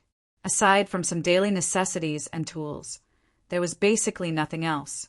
In the end, Jianqin only found less than 10 purple crystal coins, 15 Class 2 monster cores, and 5 Class 3 monster cores in the 3 space belts. Jianqin didn't hesitate at all and immediately put the monster cores into his own space belt. After looking at the 10 purple crystal coins on the ground, he hesitated for a moment before putting them all into his space belt. Although it wasn't a lot, it was still quite a fortune to the commoners. It would be a pity to just leave it here and waste it. After putting away the items, Jianqin directly threw the 3 space belts to the side. He didn't even bother to deal with the corpses and directly left the place. By the time he returned to Wake City, it was already close to evening. Jianqin casually ate some food in a restaurant before directly asking for a room to rest. Because Jianqin only asked for a very ordinary room, the furnishings were very simple. There was only a wooden table, a few stools, and a bed. Aside from that, there was nothing else. Even so, the room was still very clean. It wouldn't be an exaggeration to say that it was spotless. At night, a bright, full moon hung high in the night sky, emitting a bright, silver-white moonlight that dyed the dark sky a faint silver-white. Even the thin clouds in the sky could be seen clearly. Jianqin moved a chair in front of the window and sat down. He raised his head to look at the bright, full moon in the sky and sank into deep thought. Perhaps it would be more appropriate to say that he was in a daze. In Gentian's mind, he continuously recalled the 2 days when the Flame mercenary group had been chased by the Class 5 Golden Fur Tiger King. In the end, the Flame mercenary group had paid the price of their own lives to delay the Golden Fur Tiger King and cover his escape. Although 2 days had already passed, and the grief in his heart from the deaths of the Flame mercenary group had been greatly diluted, Jianqin still couldn't forget that scene. That scene was like a brand that had been deeply imprinted into the depths of his soul. He would probably never be able to forget it for the rest of his life. He and the Flame mercenary group could be said to have met by chance, although their relationship had become much closer after these few days of interaction. In the final moment, they would rather die to cover for Genshin's escape, although there was a bit of selfishness in their actions, as well as knowing that they simply didn't have the ability to escape from the Golden Fur Tiger King's pursuit. It still left a huge impact on Genshin's heart. Captain Kendall, what is your greatest wish in life? My greatest wish in life is for the Flame mercenary group to become the greatest mercenary group on the continent. Scenes from the past constantly flashed through Genshin's head. Genshin sat by the window as his somewhat dazed eyes gradually recovered. He clenched his fists tightly and murmured, "Captain Kendall, you're the strongest in our Flame mercenary group. I never thought that you would be the first to leave back then. You were the one who took care of me the most in the past few days. Now that you're gone, your greatest wish can't be fulfilled. Then let me fulfill your wish for you. I, Genshin, promise you that I will do my very best in my life to make the Flame mercenary group the greatest mercenary group on the continent." Genshin's voice was filled with determination. Taking off the space belt from his waist, Genshin stared at it blankly. He could not help but think about what Captain Kendall had said when he passed the belt to him. "Genshin, don't refuse. If we don't make it out of this forest alive, we'll have to rely on you to take care of our families. If we all die here, their lives will become extremely difficult. Whether my parents, my wife, and my child can live a good life in the future will all depend on you," Jianqin said. Jianqin let out a long sigh when he thought up to there. He suddenly felt extremely guilty. Captain Kendall had passed the space belt to Jianqin in order to ask him to take care of his family. However, he did not even know what their names were or where they lived. How was he supposed to deal with this? Now, Jianqin suddenly became extremely worried. Since Captain Kendall had asked him to take care of his family, Jianqin had already guessed that Kendall's family must be extremely poor. He wondered if his family would be able to live happily after losing their pillar of support. As soon as he thought about the difficult days ahead for Kendall's family, Jianqin was filled with urgency. He wanted to find Kendall's family as soon as possible so that he could hand over what Kendall had entrusted to him so that they could live happily ever after. Jianqin sat by the window until the latter half of the night before returning to his bed to cultivate. Right now, Jianqin needed to become stronger, stronger, and stronger. The night was very peaceful and passed quickly. The next morning, Jianqin suddenly opened his eyes while immersed in cultivation. For some reason, he suddenly had a bad feeling.